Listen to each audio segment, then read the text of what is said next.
Welcome back, everyone. Thank you so much. So who is multitasker, right? So I already said that, when it comes to my team's vision, my team's business, which is welcome, and our tagline is very, very appropriate. We transform homeowners into homeowners, and we do that through one type of hyper-focused real estate that I call ADU, but that's not the one thing that we do. Similar to multitasker, so multitasker is not an ADU solutions providing company, meaning they are not just ADU centric, right?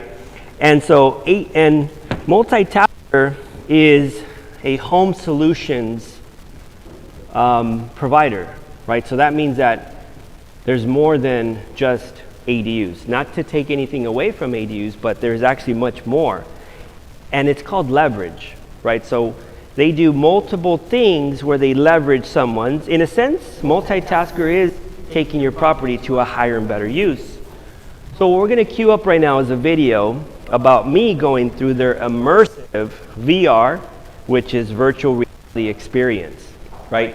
And when I had this experience, actually it was very, very, and I didn't even know that this was going to happen, but it was actually very, very moving. I actually broke down and I cried. One, I'm very, very emotional. I wear my heart on my sleeve, but just because of the fact that at the end of the day, the reason why me and my team do what we do is because I'm tired of seeing people struggle. Meaning enough is enough.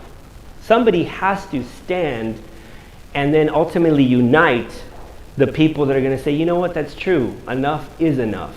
In California, we've reached, I believe, critical mass, which is 250,000 homeless. 250,000 in the Golden State. So that means that my own state is not very golden. It's not golden for 250,000 people, right? And being homeless doesn't mean that we're planetless. Right? It is, if you think about it, no, this planet, this earth, this world is still their home. And we can't, you can judge, that's actually where it's appropriate. You can totally judge a community, a city, a neighborhood, a state, a municipality, city or county, or HOA, basis on how they treat their homeless population. My best friend, the beautiful Stephanie Gutierrez, she sees the way that I interact with our homeless community. I treat them just like anyone else, right? Like people. So when you guys are ready, I'm already getting emotional. And now our guest will experience Multitasker's virtual reality platform. You're going to be doing the VR experience. However, consumers don't need a VR to do this. This is also a web VR. So they'll be able to do this in their phone. They'll be able to do this in their desktop. There's very few moments in my life I'm like freaking speechless. Like right now, Joe, I'm freaking speechless. So oh my God. When consumers do this and they see that we offer this to them, do you compares to this freaking washcloth right there. I mean, the freaking, there, I could see the freaking baseboard. You know, the freaking kitchen cabinets. I can see the freaking hinge in the damn refrigerator. Look at that. I still can't get over the reflection of the Multitasker logo right here, actually. Now our guest will experience Multitasker's virtual reality platform.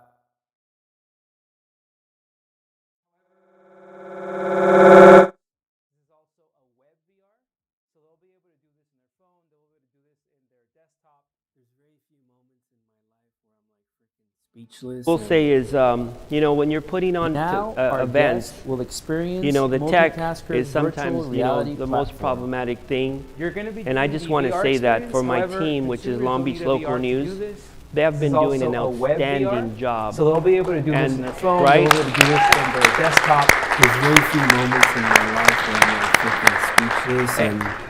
And the reason why is because, my expectations are always really, really challenging. Now our guest. Oh. We're good? No. And Ryan, please don't ever apologize, because like what you guys do for me is amazing. See, most events are just physical, right? Just physical, right? My ask for my team, Long Beach Local News, was, hey, you know what? I want to make sure that the masses also get benefit from, right? Because I call that amplification. So we're amplifying our reach by making sure and ensuring that the virtual community is having as this an equal, or if not even better, UX, user experience, right? And so they're the reason why they're here, and they're the reason why, you know, because that's what we want to do. Is at the end of the day, I just want to empower more people so that we can curb again that homelessness. You know, I'm not the guy with the team that's going to end homelessness. Never mind, because I don't want to get emotional again. But just please play the. And now our guest will experience Multitasker's virtual reality platform. You're going to be doing the VR experience. However, consumers don't need a VR to do this. This is also a web VR. So they'll be able to do this in their phone. They'll be able to do this in their desktop. There's very few moments in my life where I'm like freaking speechless, and like right now, Joe, I'm freaking speechless. So oh my God. When consumers do this and they see that we offer this to them, do you really think there's a comparison point to anything out there? Nothing compares to this. Freaking washcloth right there. I mean, the freaking, there, I could see the freaking baseboard. You know, the freaking kitchen cabinets. I can see the freaking hinge in the damn refrigerator. Look at that. I still can't get over the reflection of the Multitasker logo right here, actually. This is beautiful, Joe. I feel so blessed and so freaking honored to be here.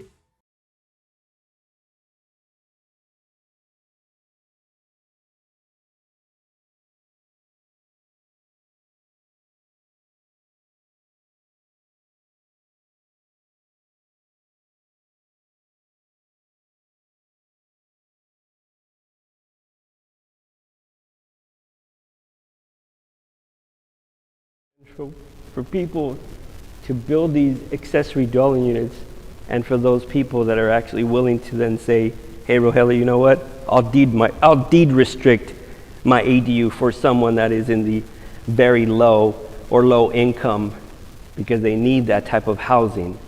That's how we change people's lives. That's the true power of an ADU.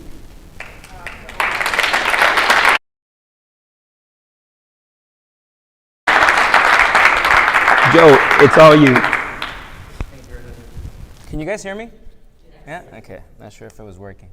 Have you guys experienced the VR outside yet, or not really? Or some of you? No? You guys just should, just a little bit so you could see it. But when we do that, most people don't even understand what we do. Like, they just see it and they'll go, oh, that's pretty cool, but they don't understand what we're trying to accomplish, right? So I'll tell you super briefly who we are, what the goal is for our company mission, vision, and then we're going to have 3 panels, and the idea of the panels are to guide you into how people are using our technology to be able to educate, sell, and then nurture a relationship for as long as the homeowner has the home, right? So the idea of, I've been in real estate for 17 years, started in the mortgage industry, real estate, made a ton of money at a young age, came from nothing, and then lost everything in 08, went bankrupt, lost million. I owed over $11 million at 26 years old. Went to zero. Didn't even have enough to buy milk at one point. And then redid it again, right? And so it's a great learning experience. I don't take it back at all because it makes you strong. It makes you who you are. And you have to live those ups and downs to truly know what you're capable of, right? One of the things I kept seeing though was everybody would call me to kind of ask me for advice for everything to be a homeowner, right? And so I would always try to have a really good Rolodex of people that I can tell them, like, go with this person for this, go with that person for that. And then if that person wouldn't do a good job, the client would get upset at me. Even though it wasn't me doing the work, they trusted me to guide them to that person, so then I would feel bad, right? So I always told myself, I said, man, one day I want to build a marketplace where I can simplify being a homeowner, right? This was back in 2013 when I had that idea. But I knew it would take a lot of money, it would take a lot of technology. We weren't there at that point. And then in 2016, I saw Opendoor that had raised a ton of money, which I'm pretty certain a lot of you guys know who Opendoor is now. And it caught my attention that a lot of people were now interested in the real estate sector. And so I said, okay, now it's time that if I can pitch the right idea, I can raise enough money to start making a really big change that I want to do.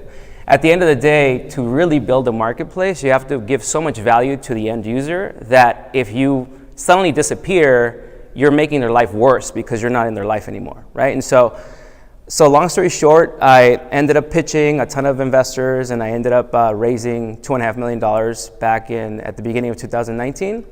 And just with an idea and just my hustle and who I was and my background. And then I said, okay, well, now I'm going to build a marketplace. Where do I even start, right? So I went super old school. We door knocked over 20,000 homes in San Diego. We're from San Diego, California. And just surveys and asking homeowners like, okay, you bought a home, now what, right? If there was an advisor that can guide you into what to do based on your credit and your goals and your family's goals, et cetera, what would you want advice from, right? And so we got all that data, and then from there we started trying to like tell people that we can guide you and become your advisor and create like a roadmap for your home ownership. But like anything, nobody got it, right? Everybody was like, yeah, whatever. They thought it was too good to be true, or they thought we were a scam, or they just didn't believe it. So we started doing marketing campaigns, and then towards the end of 2019, we did a campaign in ADUs. I didn't even have ADUs on the radar. And we did the campaign, and I'm never gonna forget, it was a Saturday. On a Sunday, I had a meeting with some of the directors, and I was talking to my CMO, and I told him, hey, how is that campaign on ADUs going? And he looks at his phone and he goes, oh, there's something wrong. There's like over 150 leads in like a couple hours. That makes no sense, right? So we thought it wasn't real. And then on Monday, I told some of the sales guys, let's get on the phone and let's just call these numbers to see if it's real or not. So I called them myself as well, and suddenly I saw everything was real. And so I was like, well, I was pretty shocked how much of a demand there was for ADUs. And so I started understanding like, wow, okay, people really want to know what they can do. They want to create more income, they want to create more value. And so I decided that that's what we were going to focus on starting 2020. So we started focusing on ADUs and creating the tools and just the education and how to build them, how to go through all the complex steps of it from beginning to end. And then we started, building all this pipeline of potential deals, and then the pandemic hits, right? When the pandemic hit, you can see there's a lot of my staff here. I'm going to share with you guys, but there was a moment where I didn't know if I was going to be able to afford to pay their salaries, right? I never told anyone, but I was super stressed, right? I was like, oh my God, they all have families, kids. How the heck am I going to pay for this? But again, I went back to that mentality of 2008 when everything crashed, and they said, I'll figure this out. I was super calm in front of everyone, and then just started doing my thing. I was able to raise $1 million. And then out of that, I was able to then come up with the idea of the VR. And I was talking to one of the engineers, and I told him, hey, I want to send goggles to someone and show how their ADU looks in their backyard, because they don't want anybody there because of the pandemic, right? So long story short, we did it. It worked. They were amazed. We closed it. And then I started integrating it in the sales cycle so people can visualize how it would look in their backyard before spending and committing, thousands of dollars, or it could be over 100,000, right? 200,000 in their backyard. So it started working, and then next thing you know, I started plugging in all the financing and just making it seamless for people. And within the last almost 9 months, we've sold over $20 million in ADU deals. So, yeah.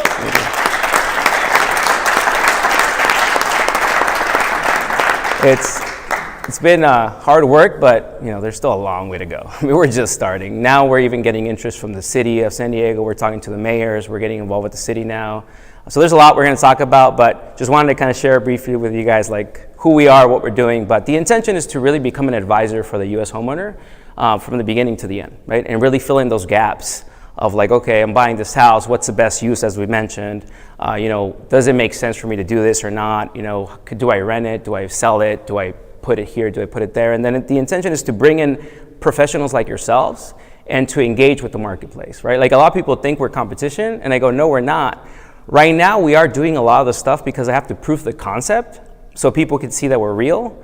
But then eventually we're not going to construct, we're not going to do a lot of these things, we're just gonna be the platform. And we're just gonna make sure that no one gets ripped off and that everybody can understand what makes sense for them. And then we're gonna allow all the professionals to be part of the marketplace, utilize our tools, utilize everything we're doing, and then basically just make you look better, right? One of the other things I kept seeing with guys like Opendoor is, I'm pretty certain you guys know, realistically, the idea is to take over realtors, right? And really take over the commissions, because there's so much, there was over $65 billion in just commission money. And so they said, well, if I can simplify that process, then people won't need realtors, right? And so to me, it's like, I understand their business model, but I think a person deserves someone to hold their hand through everything, right? Especially with such a large investment. And so one of the goals that I always tell everyone is every tool that we make, it's not just for the homeowner, let's do it for the realtor, let's do it for the contractor, let's do it for the professionals that are working hard to do a difference to these people, but let's give them advantage so when they compete with big companies like that, they can also fight back, right? And so that's the intention of everything we're doing, is trying to create an equal level field, and thankfully I'm able to do that. I'm able to raise enough money. I'm able to get interest. Like our last round, some people from Airbnb are part of the investment now. So now we're getting recognition from big investors. And so it's going to allow us to really grow nationwide and empower other people to utilize what we're building. And so with that being said, I'm going to start off with the first panel of a PDP. Okay, and what is a PDP? I'll explain to you, but if you guys can show the first commercial to see if you guys understand what it is.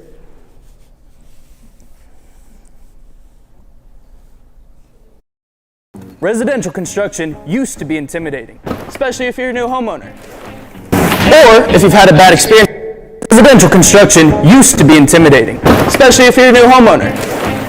Or if you've had a bad experience with a contractor in the past, but not anymore. We've created the Project Development Plan, which is designed to enable both the contractor and the homeowner. The PDP eliminates any uncertainties you may have about your project and lays out every single detail before construction even begins. The PDP includes a 3D rendering of your project to scale, 2D floor plans, and a full list of the products and materials for your project. And all of this is owned and retained by you, the client. This way, whether you go with one of our vetted contractors or one of your own, they'll know what to do. The homeowner will receive the quality they expect, and the contractors will receive the dollars they deserve. Visit pdp.gomultitasker.com to get started on your renovation today. So I'm going to show you how we actually use that. A realtor was getting a listing, right, to help this person buy this home. They were getting beat on different, as you know, there's not a lot of inventory right now, right? And so the realtor used us to be able to show his client what he could do to the kitchen. And using the PDP, he was able to convince him to buy the property, right? Because he could visually see how the kitchen would look and how much it would cost. So then the realtor closed it. I'm going to show you guys the video of Patricio, which I'm going to introduce in the next panel. He's our director of construction. He's actually in our office in VR, going over the kitchen remodel virtually, and the client is in his home 30 minutes away with the goggles, going through the kitchen and going through the remodel and making sure they like what's going to happen. So if you can show that.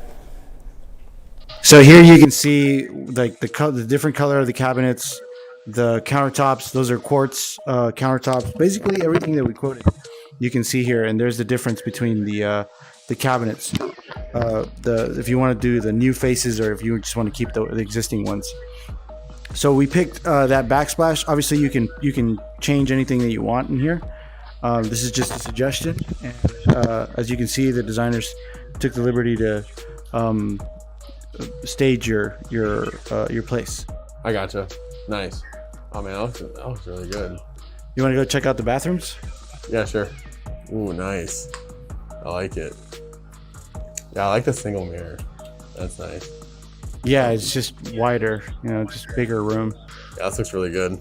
Another thing that we can do that I'll suggest here is if we do a pocket door in the bathroom, it'll give you a lot more room, so your shower won't be blocked up every time. What do you mean by a pocket door? Yeah, the shower doors are all sliders. I'm talking about the actual entry door to the bathroom. Oh, got it. The door, not the shower door. Got it. You want to go check out the other bathroom? Yeah. Oh my god. Ooh, nice. Nice. Yeah, I really like the I really like the white. The white and gray looks really good. Yeah, we used light tones on this one, just basically making wider, wider angles, like for the mirror, the full length mirror, just light colors to keep it as open as possible. Oh, that looks awesome. Ooh. So yeah, here's the place. Is there a way to see some different cabinet colors? Just out of curiosity, because well, one, I really like this chocolate brown. I'm a fan of it, but I'm curious to see what like something lighter would look like it as well. I do like this clean finish where it's just kind of the flat with this hardware. I'm a big fan of that. I do like the matching backsplash. Cool. So we're basically going to go great. through a finish, like a final material selection, so we can like basically send you a link with the changes that you selected, and then once you green light that, then we move forward. Okay, sounds good. Yeah, this is great. And then I'll show you the video. We just finished everything last week, and they just filmed a testimonial. They just sent it to us 2 days ago. So if you can show that real quick. I discovered Multitasker through a group called the Buildsters. I was getting ready to close on this condo, and I discovered Multitasker through a group called the Buildsters. I was getting ready to close on this condo, and my lease at my place where I was living before was getting ready to run up. My goal was to get a contractor in here quick so I could move in as soon as I can without having to live in the construction zone for, as little as possible. The thing that made me choose Multitasker was when talking with the Buildsters. I'm friends with one of the guys there, and I really trust his opinion, and he was getting quotes for me on my behalf, and his recommendation mixed with your guys' pricing and seeing the comps and seeing the virtual reality really set your guys apart from some of your competitors. So it narrowed it down pretty easily for me. The project timeline ended up going 2 days long, and I'm actually gonna blame myself for that because I was a little slow to choose a countertop. So a couple late pivots in the game, but the guys flexed and got the extra material, and 2 days over the project due date was just fine. The virtual reality was great, not because seeing what I wanted, but because I was able to see what I didn't want. So the virtual reality I was looking at was my initial plan of what I had told Carlo I wanted the kitchen to look like, and I actually got to walk through it. I completely changed my mind on countertops, paint color, like a whole bunch of things. And so it was good to be able to see that, because obviously that was free advice, $15,000 later deciding, ooh, you know what, probably should have gone a different color. So I actually never saw this kitchen in virtual reality. I saw the kitchen that I didn't realize I didn't want. So it was great. My home solutions expert was Carlo Coda, and he was phenomenal throughout the entire process. Gave me his cell phone number immediately. I was shooting the text before the project, during the project, after project, just to get updates. I didn't have to wait for an email response or like delay getting back from some automated voicemail. It was really personable throughout the whole time, and I always had a good pulse on the status of the project. He was great. Working with Multitasker is great for, I guess, one main reason. It's because they put customers first. From communication to customer care before, during, and after the project, and craftsmanship, it all is all centered around the customer, and that's all you can really ask for when it comes to a contracting company.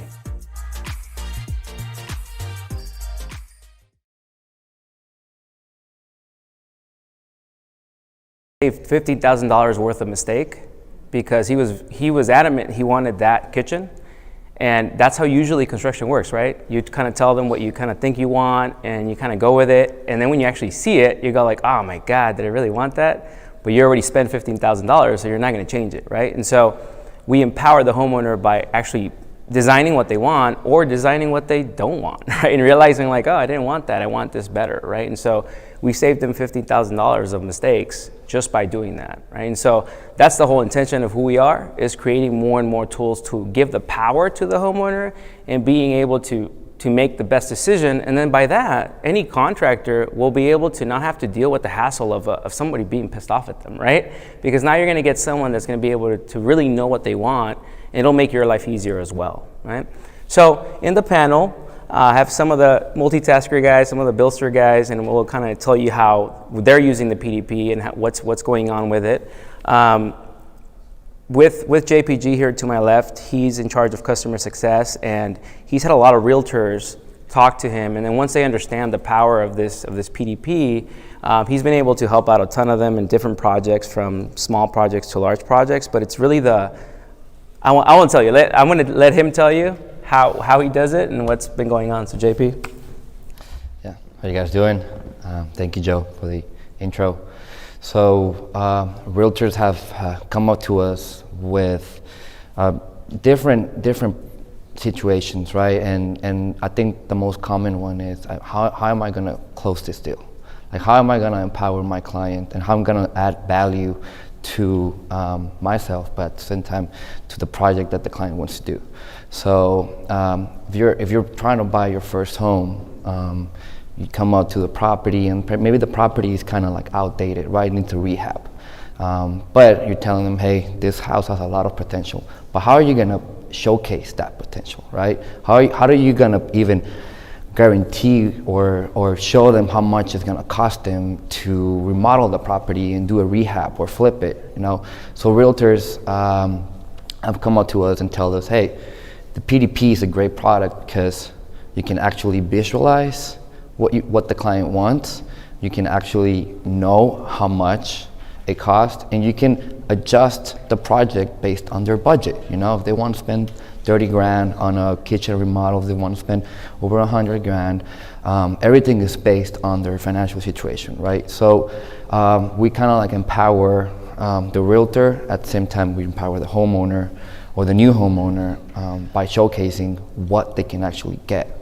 And usually realtors come back to us and tell us, yeah, I just closed on the property, show them the PDP, and they are ready to go, and they're doing construction with us, you know? So it's a win-win for everyone, and for not only realtors, right? If you're a contractor and you want to showcase how the project can look like, and instead of just showing them images and 2D drawings, you can actually show them and visualize the interior of the home with those 3Ds. You know, how big your kitchen is gonna look like, how big the bathroom, the bedroom, you know.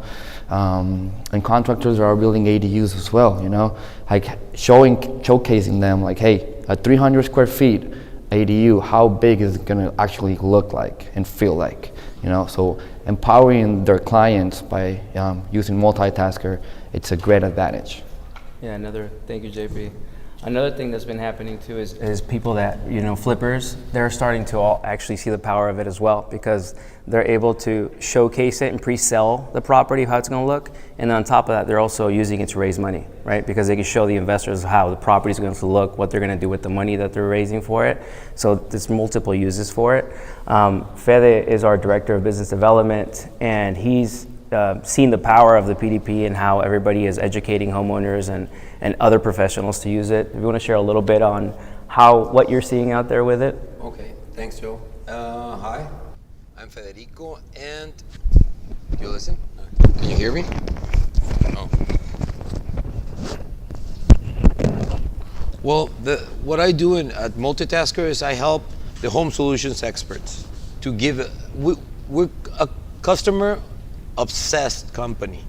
What we want to do is not sell. We want to advise our clients. So I guide the HSCs, this is how we call them, in order for them to give a service to the leads that we get, because they want to go into construction, but they actually don't know construction, the way it works.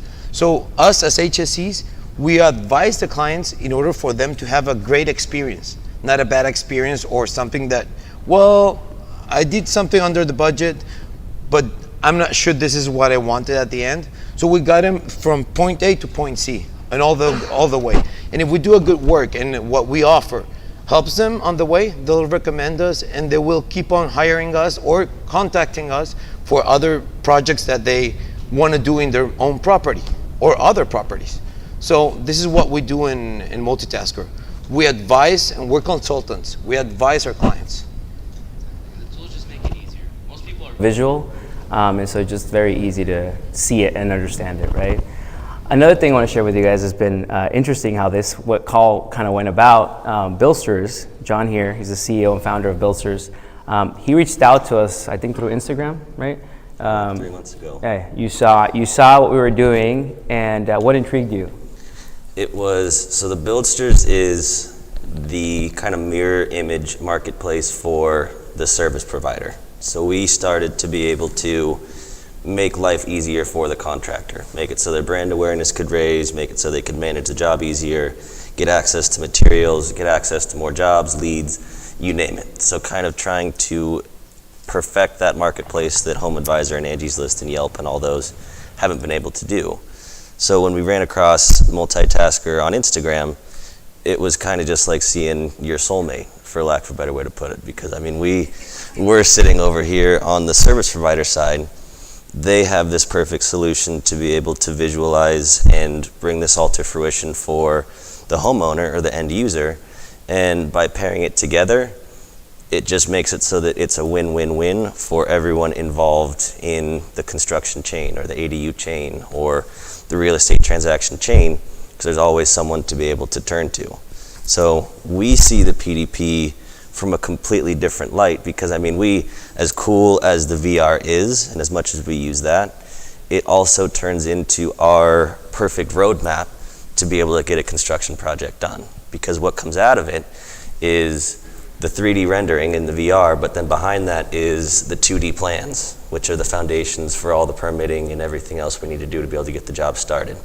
The scope of work, so that we don't have to go out to a job site and meet with 20 different contractors and go through the same song and dance that everyone else does to be able to get the job done right the first time. And the material list, so we don't have to charge our customers 10% overages or allowances or contingencies, because it's always right the first time. So we take this product and we turn it into our roadmap to be able to get the job done right the first time, so that the customer coming in from the Multitasker end of the coin is perfectly happy, our service provider is perfectly happy, and really at the end of the day, we're chasing that perfect price, because that's the segmentation within construction, two of them really. It's really hard, is that one, service providers don't really work together. You have your plumbers, your landscapers, your flooring contractors, roofing contractors, all of them are kind of segmented in the fact that they're not collaborating. And then even once you get past that, to find the right service provider, how do you know what the right price is? You could have 3 different flooring contractors come out, and for 1,000 square feet of flooring, you could get a $5,000 price, a $10,000 price, and a $20,000 price. How are you, as a homeowner or a real estate professional or someone that's not in the construction space, supposed to know how to navigate those prices and navigate what is correct for you?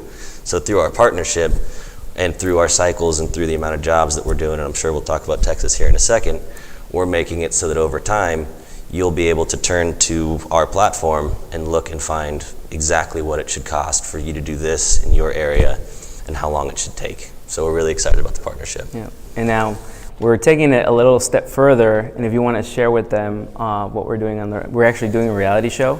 It's being launched next month. So can we show the clip on it real quick?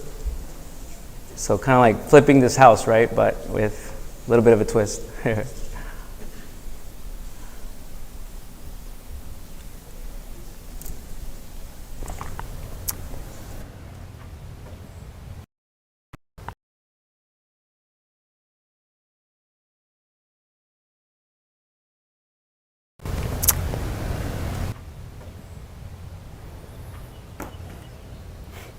Beautiful.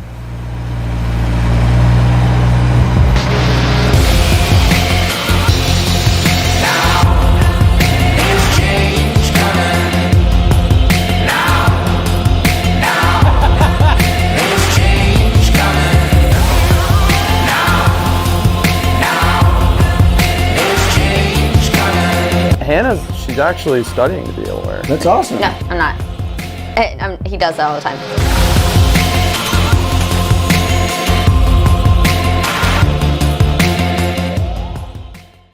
If you want to share who Hannah and Probably better for Peter, you want to share how that happened and who they are? Sure. So we started this home makeover show, if you want to call it, and really it's to be the vehicle for the greater business model. And ultimately, we're in 2021. It's content is king, and so in order to drive eyeballs, impressions, get people to just say, why am I even watching this, to find the next question and find that answer, is you have to use something that draws their attention. And so rather than have to explain a whole construction process, you use imagery, you use video, you use something eye-catching. So when we use the couple here in the video is Hannah Godwin and Dylan Barber. They come from the Bachelor TV series. And so necessarily that doesn't maybe draw everyone right away, but the fact that the Buildsters are going to be partnering with other pro athletes and celebrities and these influencers who have that high eye level, the 5 million followers on Instagram, the 100,000 subscribers on YouTube, that's where you can get partners like a Weber Grills or a pavers company or a hot tub or a deck, these materialist items that come through a PDP. So then when you create these marketing assets, what it does is Hannah and Dylan will go to Multitasker, will utilize the PDP, put on the Oculus, go into the virtual reality, and essentially they can go in their own backyard before it's designed, as they've mentioned, and with product companies like a Weber Grills, like your Benjamin Moore paint, like these big product companies, they all have 3D files nowadays. So you can put those 3D files into a Multitasker world, so it cuts down on time, energy, anything of change order.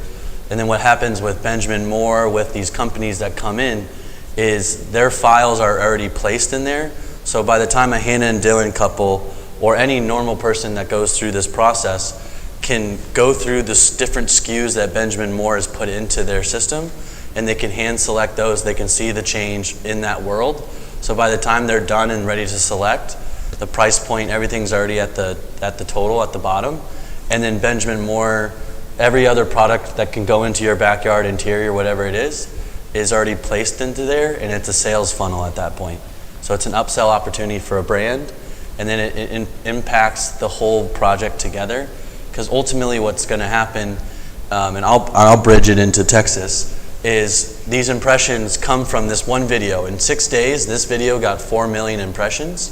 And so we had homeowners from 11 different states reach out to us. We had different celebrities and pro athletes inbound messaging us, to the point where out of those 4 million impressions, one investor development group out of Texas got a hold of us, and months later we were able to move operations to Texas, as we will be renovating and flipping 1,600 homes. And the reason being is because they saw this video, they saw this clip, they saw the brand, and they were able to connect the dots of how that all happened. And then once the conversation started rolling, they realized that we're not just some catchy, fun TV show. There's actually a process to the madness, and the process starts with a PDP. It literally allowed the couple to pick out each individual item, and then the Buildsters, with our network of contractors, were able to take that end list and provide it to our product partners, and then ultimately hand that scope of work and kickoff to the contractor to complete the work. So they didn't have to source material, time, or anything. They just had to show up to the job site and say thank you, and then get it done. So it's quite a cool process. The show has picked up our second episode. We'll be launching the first episode next month.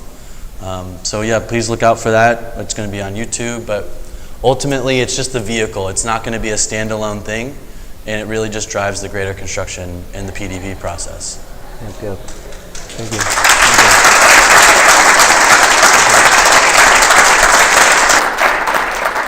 And we're going to leave you with the last. Have you guys seen The Big Short? Have you never seen The Big Short? You guys have? So you know when they talk about like a complicated word, they'll flip it to the guy who's seen it. They'll flip it to a scene where like they'll explain it in a funny way or whatever. So we're doing that, a little bit of a twist on this reality show. So we talk about the PDP as we talked about. Years, we'll put a little twist to it. Can you guys play that? Called a change order, or in simpler terms, changes made to your project throughout the job that cost you more money. Contractors come in with low prices. For years, contractors have been surviving off of what's called a change order, or in simpler terms, changes made to your project throughout the job that cost you more money.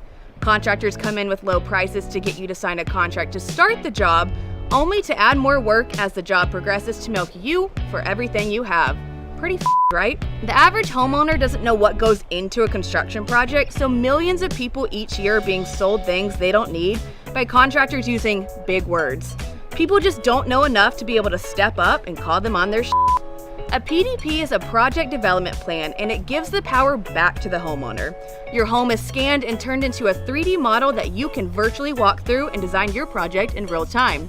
Your PDP will provide you with 2D plans, 3D plans, and the scope of work so that your contractor has everything they need to get the job done. But why does that matter for you? Well, PDPs are designed to save you time and money. It's like playing a video game that saves you thousands and thousands of dollars every time you take on a new construction project. Got it? Cheers. Cheers. Everybody got what a PDP is now? Thank you guys. So yeah, so things are, people are getting it. Like we mentioned, we're teamed up with the Buildsters. Now we're a partnership. We're actually opening up in Texas now as well. And things are just moving. So the intention is that every professional understands the power of that, of the visualization and the cost, and just we're making it simpler as we go, right? So anybody out there that wants to talk to us about like how to utilize it in your service or what you guys offer to homeowners or potential homeowners or investors, let us know, and we're glad to help. We want to go nationwide, so let's do it together. Thank you guys.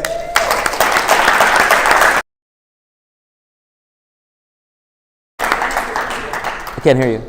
Oh yeah, sorry. Follow us in follow us in Go Multitasker Instagram, Go Multitasker, and then once you have that, you want to say the Buildsters? Let's go to @thebuildsters. It's everywhere. Great. Well, thank you guys. We'll talk in the next session. Thank you. Can you say that one more time? Go Multitasker. Thank you. Thank you guys. Does anybody have questions before we step off? What part of Texas? We're opening in Austin. Yeah, thank you. And what's your perspective model for like investors? Mm-hmm. Do you have like a subscription service, or how are you? We're actually going to talk about it in the third panel because it's opening up a lot now to where we're actually going to have our own. One of our investors we just bought a huge crowdfunding company in Latin America. You know how like there's Fundrise? You guys are familiar with Fundrise? So we just bought that in Latin America, and we're actually going to bring over 100,000 investors into the US, and we're going to create a platform on our side to where we can include your developments, and we can help you raise the money for that. So we're going to talk about that in the third panel. Is it? Yeah, so I represent the tiny home industry. Have you guys done much any work with tiny homes on wheels? Not yet. We're now getting approached by mayors in different cities, and so they actually brought that up. So we're going to be talking to them about including tiny homes. Correct. Let's definitely connect. As a realtor, I can see how this should be valuable in my listing presentation. If I can offer this to the seller saying, hey, you can use this. But do you have that part as a standalone product? Because I'm in Miami, so I know you all are in Florida, but do you have that part as a standalone product where you can offer just how to visualize what's going on? We're going to. Yes, we're going to. So that's the intention now, is start talking to people. We've kind of done things very stealth, like not really out there telling people what we're doing, because we're trying to kind of understand how we're going to scale this nationwide. We're at a point now where we know how now. So now it's teaming up with folks like yourself and saying, okay, if there's interest in Miami, you said Miami, correct? Then how can we help you do more business, right? So definitely that's something you want to talk about. Reach out to one of us and we can start talking about that. Anybody else? Good? All right, let's take a little break. Thank you guys.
the mighty.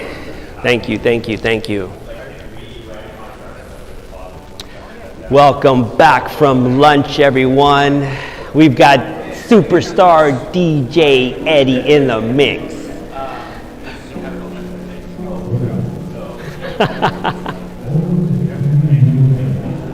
Ooh.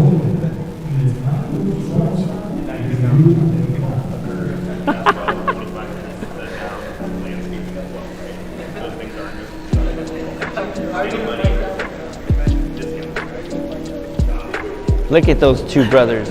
Wow. Tired. I woke up super early to go work out.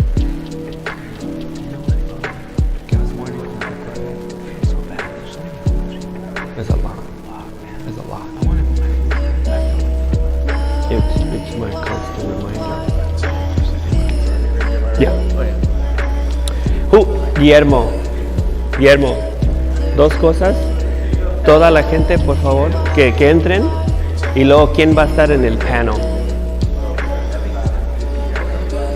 Seabass, ok, Seabass. O todos los que están en el panel. Y que entren toda la gente. He's gonna mic you up, so just go upstairs.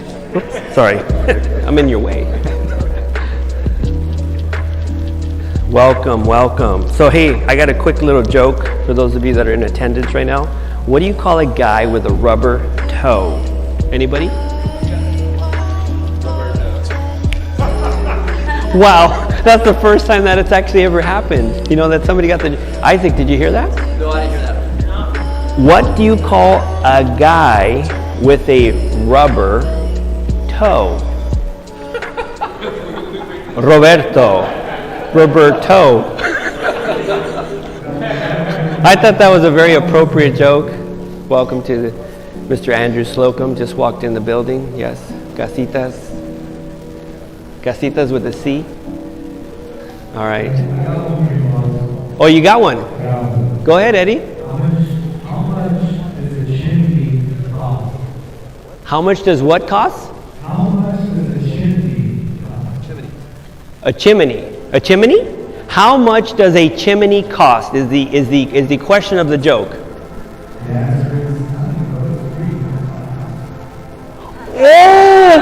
Hey! Okay, here we go. The answer is nothing, bro. It's free. It's on the house. Hey, now I know we are brothers. Right? So that's a housing joke, right? Here's another housing joke. Do you know that HOE is actually an acronym? HOE. Can anybody tell me what HOE actually stands for? This is actually real life. Anybody? What's a HOE when it's associated with real estate? It's home ownership for everyone. Right? Right? Think about that. What do you think of that, Ruby? The home ownership for everyone. Right?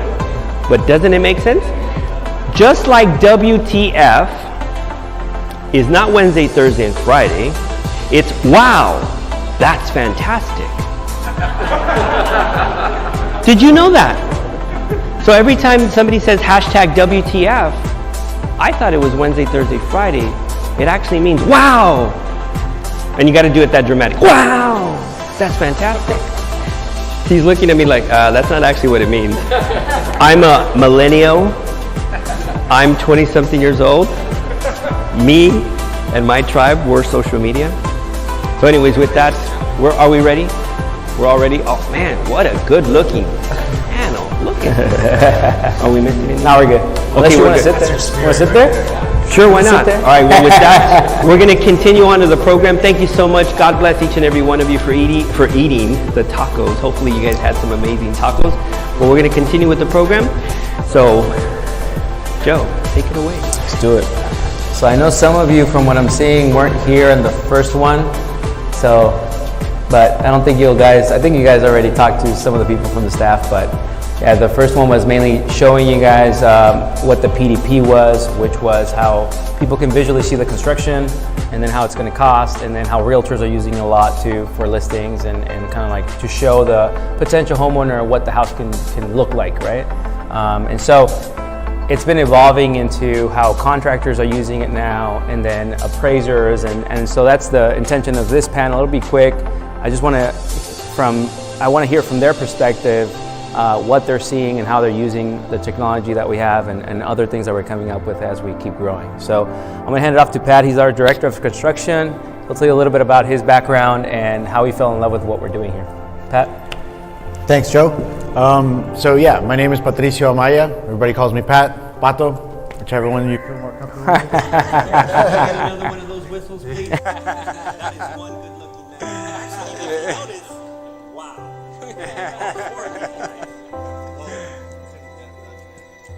Thank you for bringing this up. So yeah, big round of applause for Rogelio, please. I mean, it is amazing.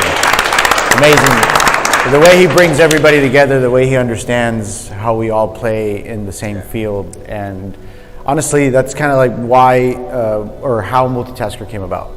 But just to give you a little bit brief background about myself. I mean, I've been in the industry for a while now. I've been a contractor for over 10 years.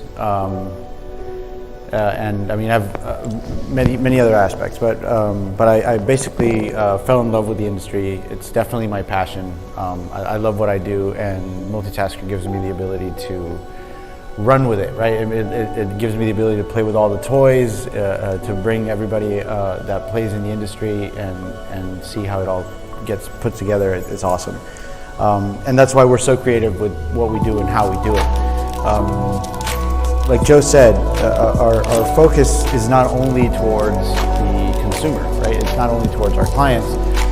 This is a platform where everybody can play. We also focus on the contractor. Everything that we do it based on problem solving, right? We eliminate all the bottlenecks from the industry. And even though we did start with our clients, right? We started to see how fragmented it was, and we wanted to start removing all those bottlenecks. If anybody wanted to do or wants to do any construction, you're going to hit a brick wall every turn that you take. So we started, kind of mitigating that and trying to bring everything to the table so that somebody can make a proper decision. It's not really about selling anything. It's more about educating somebody and understanding what and how they need to do it. Because it's a hard thing to navigate. Construction is not simple, and like you've been hearing the theme, is it's so fragmented. Everybody's on their own little niche, right? Everybody's specialized. Even the licenses are specialized, right? In every little thing. As a general contractor, you get to deal with all those. That's what you do. That's why you're a general contractor. You bring everybody to the table, and that's kind of like depending on how good you are at doing that, how good you are at understanding, your tradesmen, your staff, your subcontractors, you're able to be a successful contractor, right?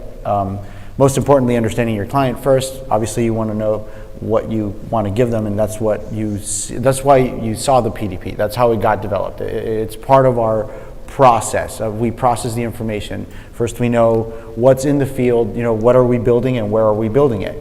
But most importantly, before that is why are we building this, right?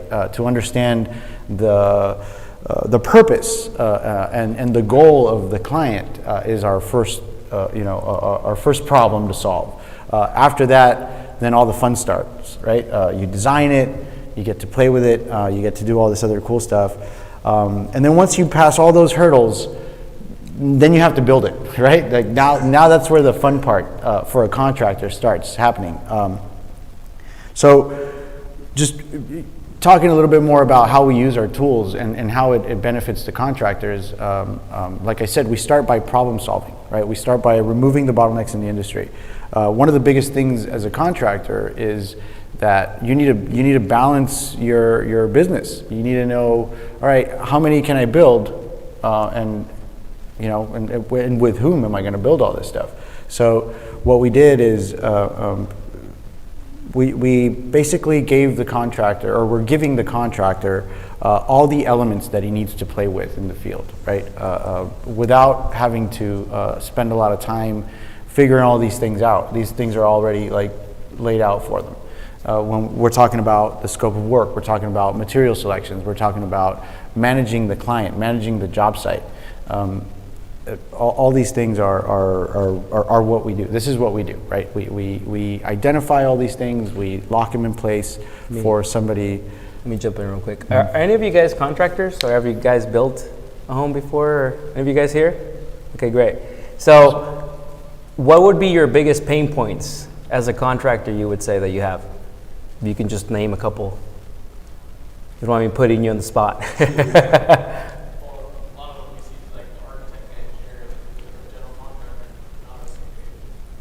100%. So as I mentioned to you guys in the first session, you know, this started with the idea of making home ownership simple, right? Which we still have a long way to go, but there's a lot of things that we're focusing on and getting the feedback from the homeowner. The next step that is happening now is a lot of contractors, because we're selling so much and we have so much volume, we don't have enough people to be able to build everything. So we're aligning with contractors now to be able to take a lot of our jobs and not just give you a lead, but an actual deal that's ready to go, fund, and all that.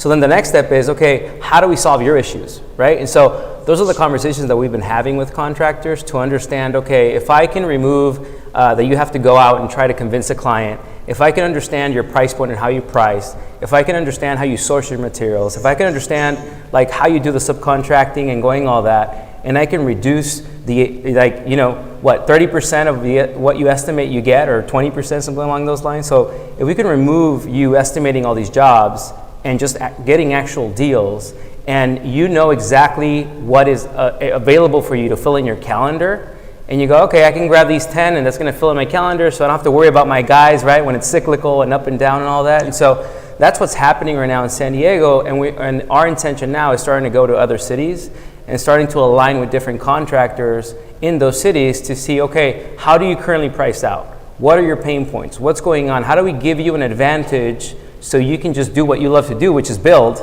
and remove all the red tape and all the crap they have to deal with to be able to get the deal done, right? And so when he saw that that was the intention of the company, he's like, all right, I want to join and become part of this. But now that he sees it happening, and now contractors are coming up. So if anybody wants to talk about, you know, whatever city you're in, he's going to be the guy you're going to be talking to as a contractor, because we want to get to know what your pain points are, right? From financing to just everything, right? We want to make it simple to be a marketplace and just enable everybody to succeed, right?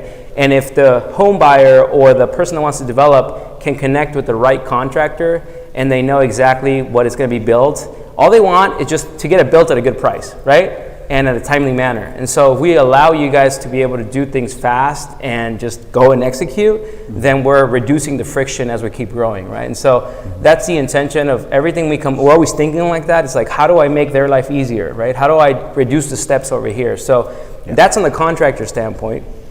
On the next side is contractors, you know, need to get jobs paid, right? So we need to be able to get the financing, we need to be able to do a lot of stuff, and everything is tied to future value or understanding what it is that they're truly building.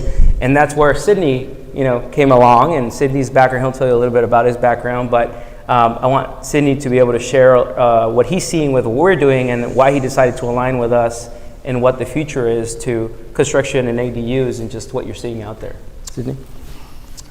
Yeah, hey guys, I'm Sydney Loiseau with South Shore Appraisals, and I've been appraising accessory dwelling units since 2017 when nobody knew what that was. They were like, hey, what? And so recently in the past year and a half, you know, I sat down with Joe and he gave me this broad vision of, hey, this is what I want to create, and it's just so awesome to kind of see this in fruition right now.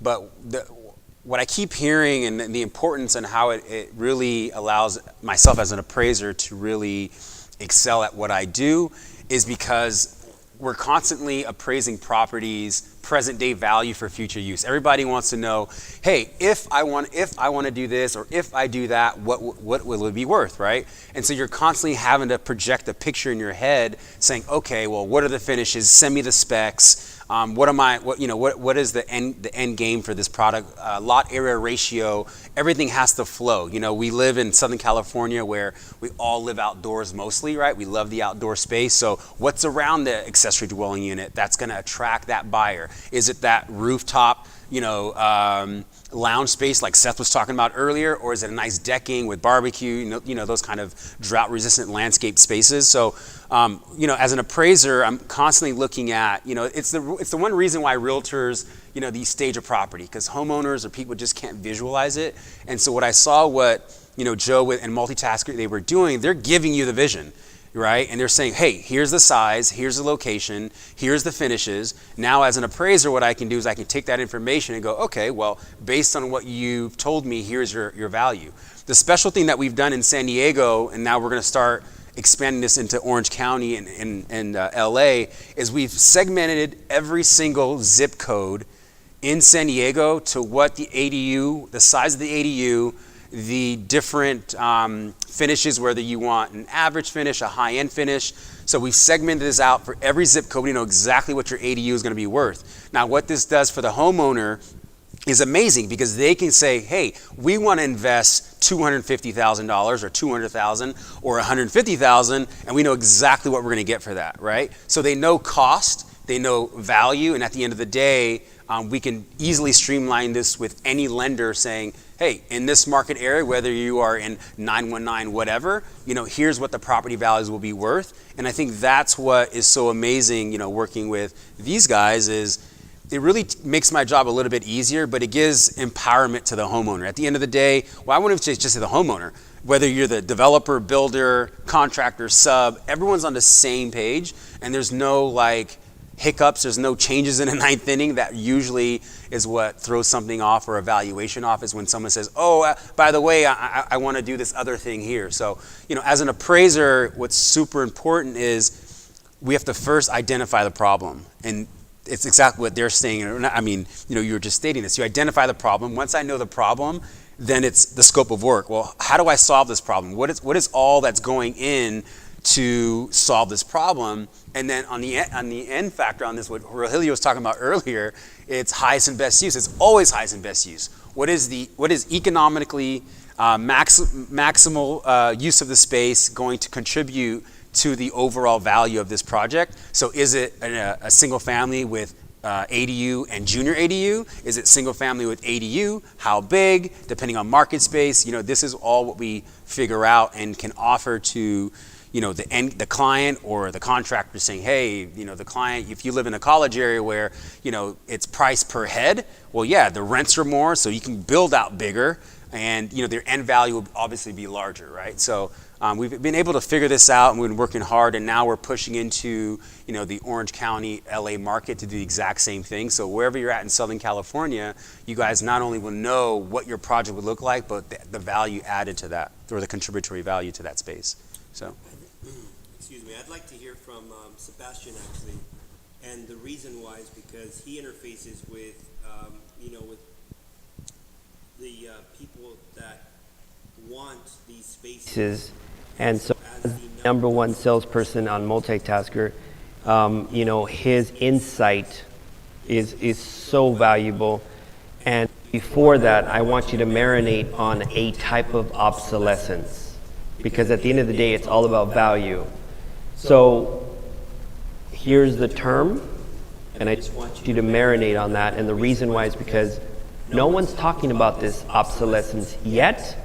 Believe me, based on all of our analytics, all of the data that we've been crunching, there is something that is going to start to negatively impact real property, and that's known as economic obsolescence, which is one of the three types of obsolescence, right?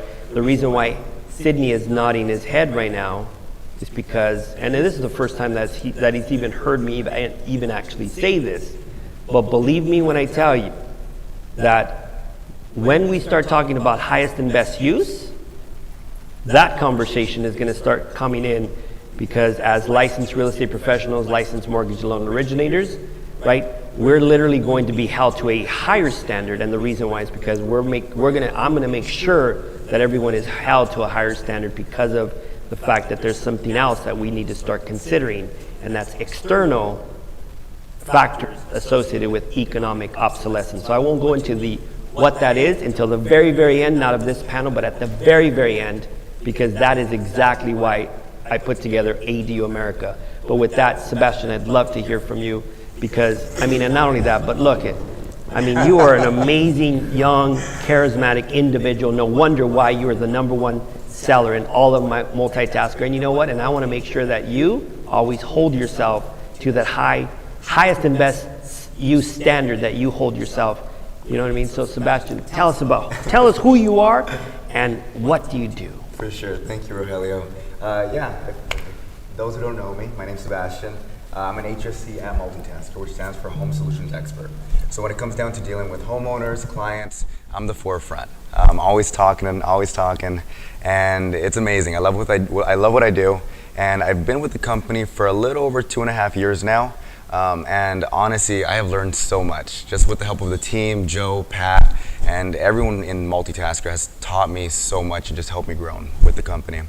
But with that in mind, dealing with homeowners and just building these ADUs for them, it's something so amazing, especially once you finish the project, the smile on their face, just the way that you could change their life with this investment that they make, it's incredible.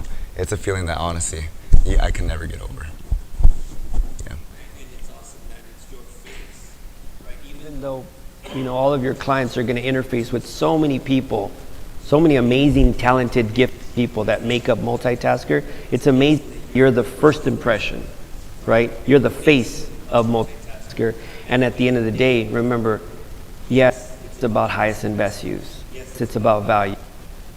Joe just recently, just before we started this panel, he said, you know what, actually there's something that's troubling me. And it's the same thing that troubles me each day. So I choose to be in the affordable housing space, not in the luxury. And the reason why is because, remember, at the end of the day, we're temporary custodians of all of our possessions. We don't own a damn thing. And if you think you do, you really don't understand why we're here. We're here to make a difference. Bottom line, we're here to make a difference. There's a lot of people in pain. There's a lot of people that are hurting, right? And that's not right. That's why I choose to be in the affordable housing space. That's the real power of an ADU. Not the valuation, not the rent roll. It's the fact that you're providing housing that is much needed, right? And so that's why I work with legislators and elected officials to make sure that we deed restrict as many of these as possible, right? So that people can afford to live. Because when they can afford to live, they can afford to thrive. And that's what it's all about, right? Just the quality of life. So in closing comments, so we can continue on to the, Joe, just bring us back and just anything else you'd like to close this particular panel with. Sure. No, so the intention of this panel was so you guys also hear it from a contractor standpoint, an appraiser, you know, an HSC that is out there talking to clients all the time and really explaining to them what we do and they can visualize it. But like Rogelio said, I mean, we're now talking to public officials as well and seeing how many issues there is in the city with permitting and just understanding everything. We actually took it a step further with everybody's help here on this panel, and we're actually creating a catalog for a lot of the stuff that we build, and we're getting the cities to align with us to be able to offer that as a master catalog. To be able to simplify the permitting process, right? So that was kind of the first step. We're already in there. Now the next step is trying to get other models, trying to get other types of building, if it's tiny homes, if it's prefabs, trying to see if we can also do that with the cities to try to simplify it because we're trying to remove bottlenecks, right? And the only way we're gonna innovate and change the housing shortage there is in California is by truly reducing all that red tape, right? And so it's super archaic. And we just have to go in there and just do it, right? A lot of people don't have the time and patience and capital to do it. Thankfully we do, so we're gonna go and do it.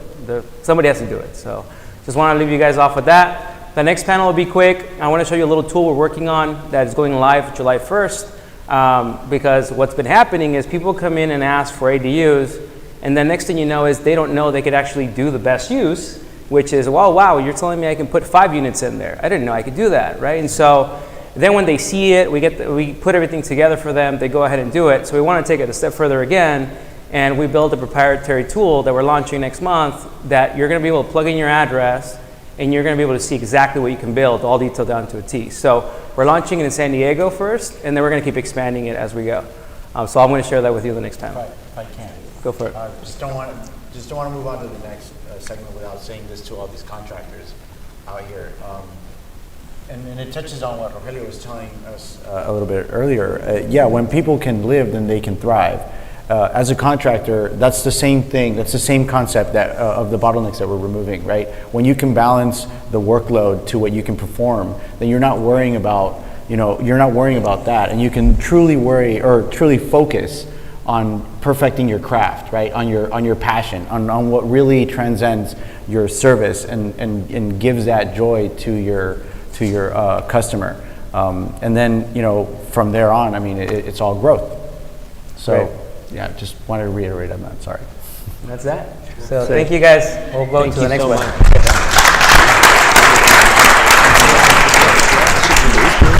Multitaskers virtual reality platform. This is unreal. And now our guest will experience Multitaskers virtual reality platform. This is unreal. So that would be your ADU. Wow. How do you like that flow? Oh my goodness. Just to see this like kitchen, oh my God, on this is exactly the way I want it. And now our guest will experience Multitaskers virtual reality platform. This is unreal. So that would be your ADU. Wow. How do you like that flow?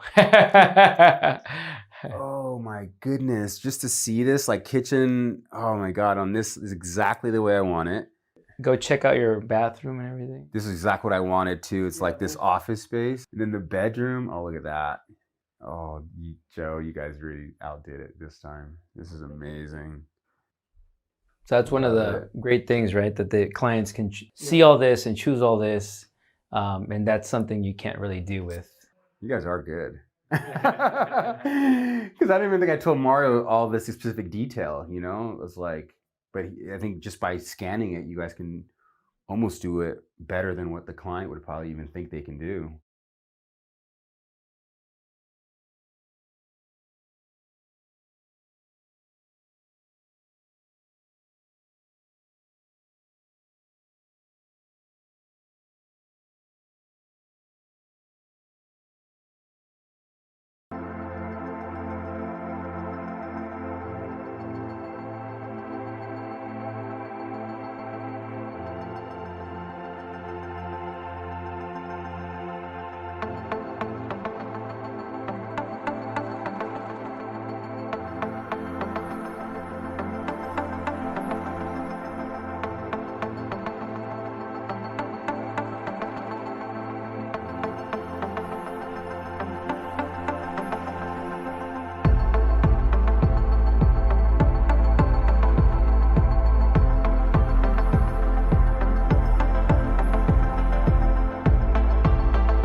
introduce you to a couple of people here from the staff that they're focused more on the multi-unit side, right? So it all started with people wanting to build an ADU, and then they didn't know that you can build multiple units, or they had a plot of land that someone inherited, or they, grandpa gave it to them and they didn't know they can build, 10 units, 20 units.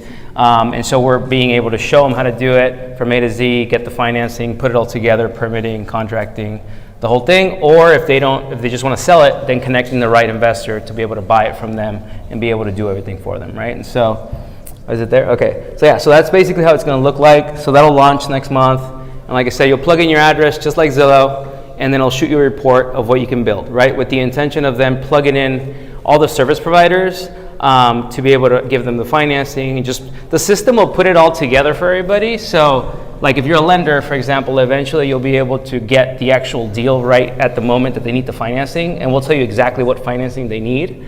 So as you know, a lot of these companies are sending you leads. We're actually sending you the deal all ready to go, right? And so we'll get a percentage of that, of course, but it's just part of the whole overall marketplace, right? So with that being said, I want to bore you with all the details, but I'm going to introduce you to Fernando. He's our director of construction on the commercial end, so he can kind of share with you how he's utilizing our tools and what he sees in the market out there with the clients. So, Fernando. Yeah.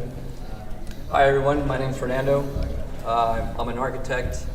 I joined Multitasker a little over a year ago. I come from a real estate development background myself personally.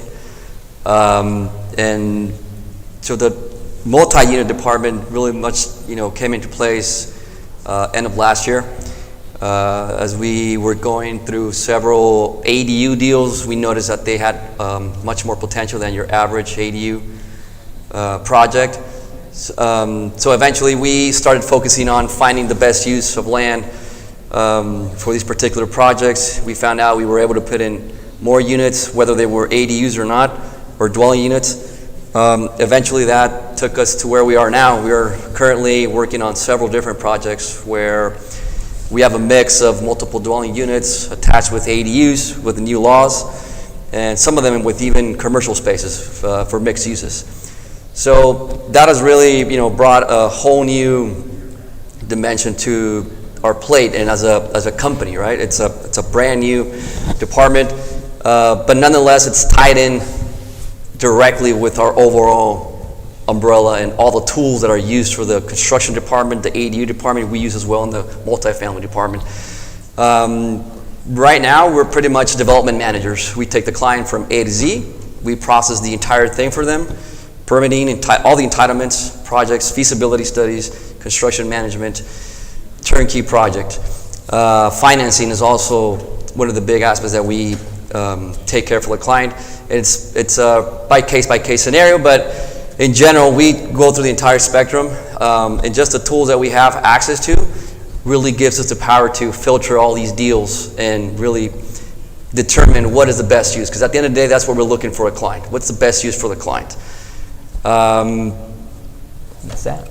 Christian. So Christian started as a client, so he's going to share with you a perspective as a client, and now he works for the company. Right, Christian? Yeah, absolutely.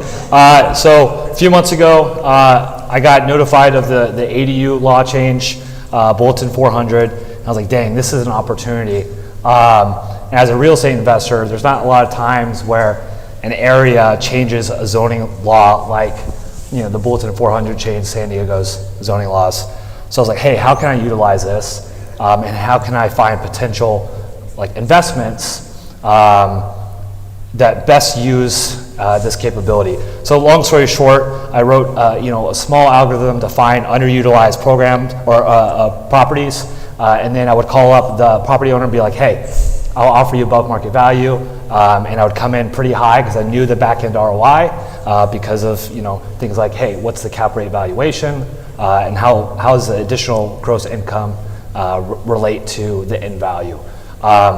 So I found this property, 4516. It's in North Park, San Diego, and it has a huge backyard. It's currently a duplex, and when I saw the backyard, I was like, dang, we can build at least 2 ADUs there. I came to Multitasker, and we talked about the project. I got introduced to their team, and they were like, hey, not only can we build the ADUs, we can actually finance it. And that was huge for me because, construction financing as an investor, that's hard to come by. especially high LTV construction financing. So as we got more, I would say Fernando really got more involved in the planning process, we realized we could build more than just two ADUs. We could turn that duplex into a triplex legally, and we could add the 2 ADUs, and then we could convert the garage into another ADU. So we went from a duplex to a sixplex. The gross income of that property right now is $4,100. The gross income in about 7 months from now is going to be a little over $15,000. So that $15,000 each month obviously increases proportionally the cap rate valuation of the property. So we're looking at an entrance price of around $970,000, total construction costs of around $800K, and a valuation of about $2.7 to $2.9 million. So about $1 million spread split between 3 partners. So the opportunities are immense, and what Multitasker is developing with their tool to find properties that have this potential is going to absolutely change the San Diego real estate market and the power given to the homeowner. Imagine, getting a piece of paper in the mail saying, hey, your property right now is worth 1.1 million, but in 8 months it could be worth 2.6. I think you're going to call that number, right?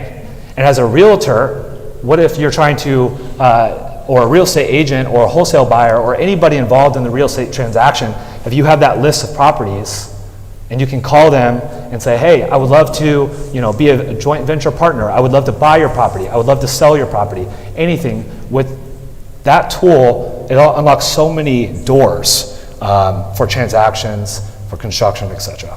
So now you work for us. And I work for you, and I've bought 5 more deals. 5 more deals just like that. Yeah. So in the last 6 weeks ish, we've closed on 2, and we're escrow for 4 more. So it's been interesting. Yep.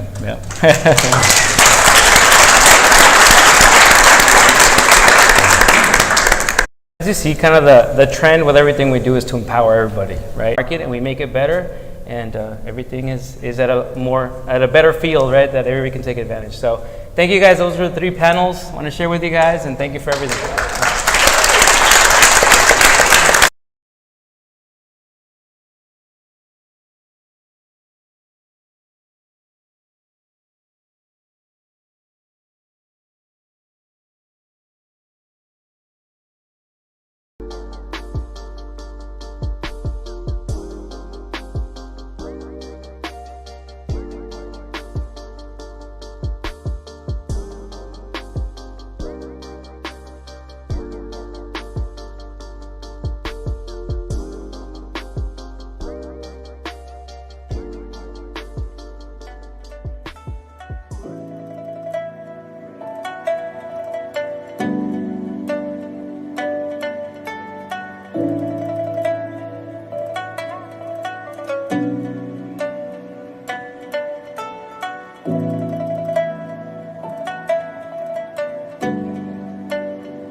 Because yes, I do have thunder in my voice. Ooh, there it is.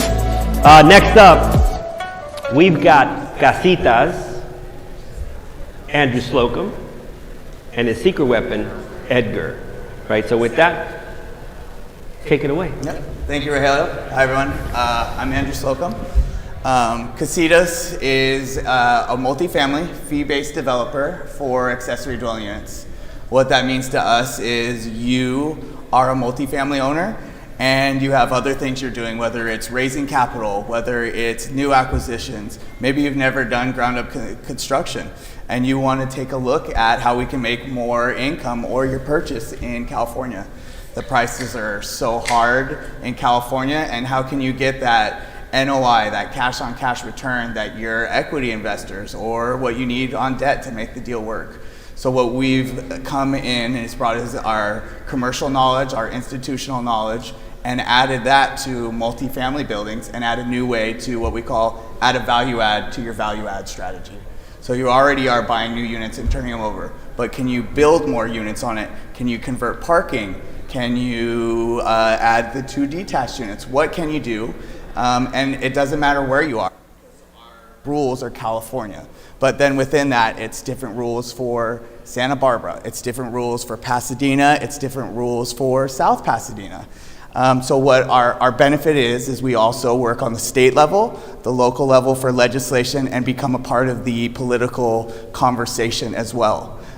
Very cognizant on how we develop this. We don't want to take leases that have parking and change the quality of life for the tenants. We believe that will kind of destroy the idea of ADUs, and that happens in San Francisco. You may have a rent-controlled area where you were promised parking spots in a laundry room, and a developer comes in and takes that all away so that rent-controlled units leave. And that does not look good for us. That's going to be what's going to take away the ADU rules and the laws. So we're very politically conscious on how we develop and what we do it there. At the moment, we have 37 projects. 74 units. We started in October. Casitas is myself, Andrew Slocum, the co-founder. We have Gina Wazorik. She is in New York, raising capital. We have Edgar Vidal. And then we also have our general contractor, Louis Barada. I'm going to let Edgar talk about his role in this and what we do and go from there.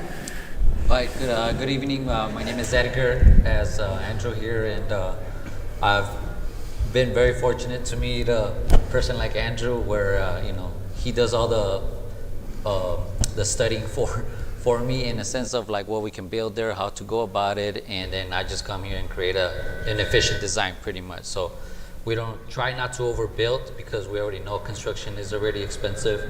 So when we inspect the structure, for the most part, I want to use what's there existing. That includes openings, existing footings, and wood members existingly, unless they're like damaged and stuff like that. So once we put all those reports kind of together, then we could go ahead and introduce an efficient construction cost for the client. And the great thing about having great partnerships is that, you know, it seems easy. You know, at the end of the day, it's like, oh, you guys put all these things together pretty quickly. But in reality, there is a lot of work and there is a lot of analyzing and creating a strategy for the client. Like Andrew said, we very careful on not to destroy certain amenities on the property. But sometimes that give and take is not worth it. So there's a lot of things that when we inspect the multifamily units, we are very careful on how to go about it, just so we don't destroy the lifestyle of the existing tenants. That is one aspect. Sometimes there's multifamily units where there's 30 units, and there's a multifamily just because you have 3 units. You know, so for the most part, we try to take the same approach, either the conversion, new construction, and it's not an issue, but I mean, we see it like parking is becoming like, when I first started doing ADUs, I'm like, this is not gonna last. And because I would see the repercussions of it after of parking issues. So especially in these very like high density areas, I was like so definite for sure. And I actually didn't want to do ADUs and be like, it's gonna be over like in a year. Well, that year came and they went the other way. They're like, no, you can have 3 now. So in a single family. So then I'm like, so Andrew was very good at paying attention to all those things. Like, hey, I do not want to create more parking issues outside, even though sometimes you just like, okay, I mean, there's no other choice. The owner of the building is like, hey, the give and take is worth it, so let's do it. You know, they don't even park in the garage. They use it for storage. So those type of things is where I come in, and I try not to overbuild. That's my main factor when I come to either converting, doing new construction, make sure it's done within their budget, and then it's feasible for everybody. So now I have my own company. I didn't think I would be as much as it is now because of the ADU opportunities that have been created because of state law. And I don't even know how long it's gonna last now. So it seems it's gonna be here for quite a while because of the housing shortages, but take advantage while it's here, because we just found out, right, San Francisco, somebody introduced a law to take out ADUs. Legislation is being enacted and written to make sure that you can't change storage or you can't do certain things because these things that we can do is being taken advantage of. So we have to think of the social impact of what we're doing, not just how many units we can build wherever and create whether a parking problem, a rental problem, because as Rogelio said, a lot of these are not deed restricted. So because it's affordable by size, if it's not deed restricted, it can be market rate. And so ADUs were created to add more housing, but more affordable housing in neighborhoods that didn't have these housing. We have projects in Pasadena where a 400 square foot unit doesn't exist. So people who never were able to live in units in Pasadena can now live there because this product didn't exist. But we have to be conscious of, as developers, as general contractors, what we do is affects our neighborhoods street by street. We take a look at the parking. Is there parking there? If there isn't, we don't want to take all the garages and create an issue where that's a problem. And it does work on an investor level because you will lose rental for all your units. You'll have a problem renting out units if you don't provide parking. So we figure all that in as well when you're looking at whether it's your acquisitions or what you do. I mean, we turn projects down for that reason. Most of our clients understand that and they think about it. Maybe they go on with someone else, but we're lucky enough that we have enough deal flow that we can pick and choose who we work with. We're working with local impact funds, so we're helping add more units in South LA, where these families are being pushed out by gentrification. But instead of developing higher density projects, we can add ADUs and add more market rent or affordable units instead of doing a 100-unit complex or a higher density. So leveraging ADU laws to areas that have been impacted by gentrification and adding more housing without a massive change to an area. Yeah, there's a couple of cities that are kind of going on strike for allowing. I think San Diego was one of them too, that they were going up against, like they didn't want ADUs because it was affecting their parking, and they're so used to having Mr. Rogers' neighborhood, empty street type of thing, you know? So one thing I do want to point out when you're in multifamily and having converting or adding space is utilities. A lot of these issues and easements, including two, utilities are become an issue because you either have to, it's like, hey, I have an empty space, but your electrical panels, your gas meters are like right there. So do you really want to spend $100 grand relocating these things, you know? So that is one of the things that I always like to point out when we inspect a building, like, hey, we can convert the space, but we have to relocate all your utilities, and I don't know if you're okay with all that stuff. Bringing all those things up to front right away, it creates tremendous trust, you know? So then like, hey, that building didn't work, I'll show you another one, you know? When in reality, when you meet them, they don't want to show you anything, you know? So those are one of the things to look after. Where is your gas meter? Where is your water meter? Where is the all the electrical panels, and how are they being served? Because sometimes when you're apartments, they're right on the threshold of not having a transformer, and now you add 2, 3, 4 units, you're like, dude, you're gonna need a transformer. So 200 grand, 6 months. Yeah, so it creates more of an issue too.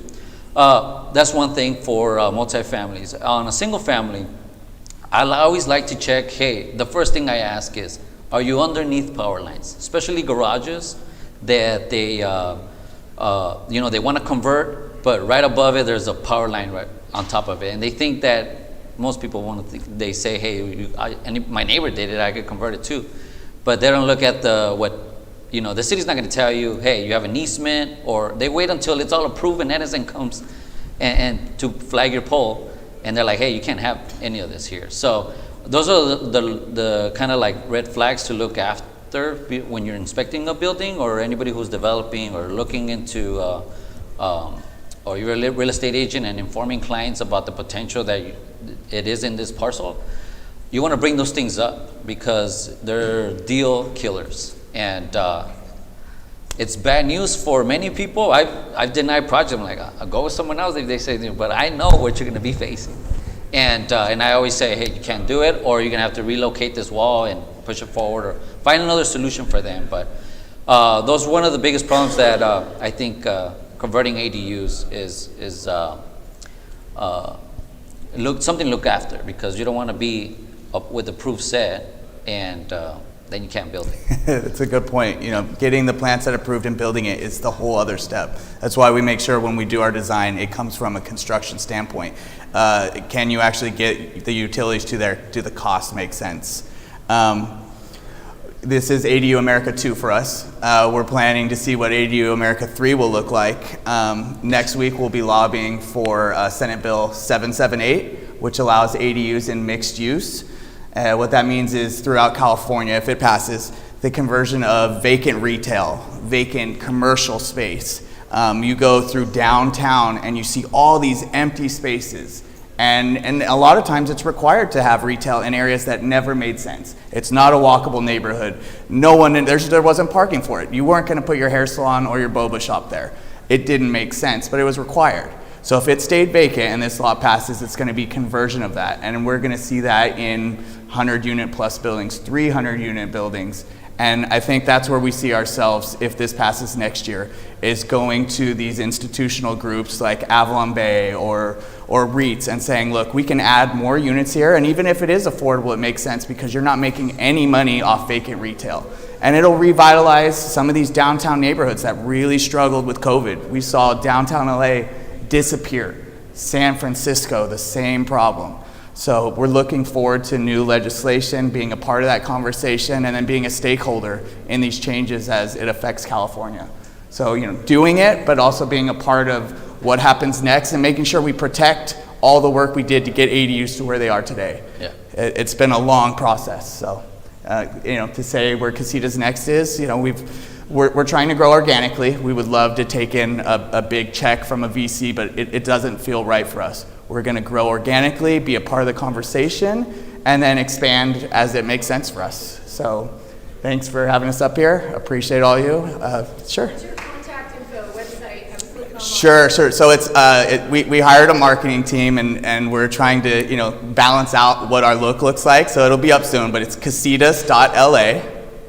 And so there's Andrew at Casitas LA, my business partner Gina at Casitas LA, and you can reach us through email, and we'll be a part of this conversation for anyone that wants to reach out to us here while we're still here, or email us, or we'll give you our phone number and we can talk about this. Appreciate it.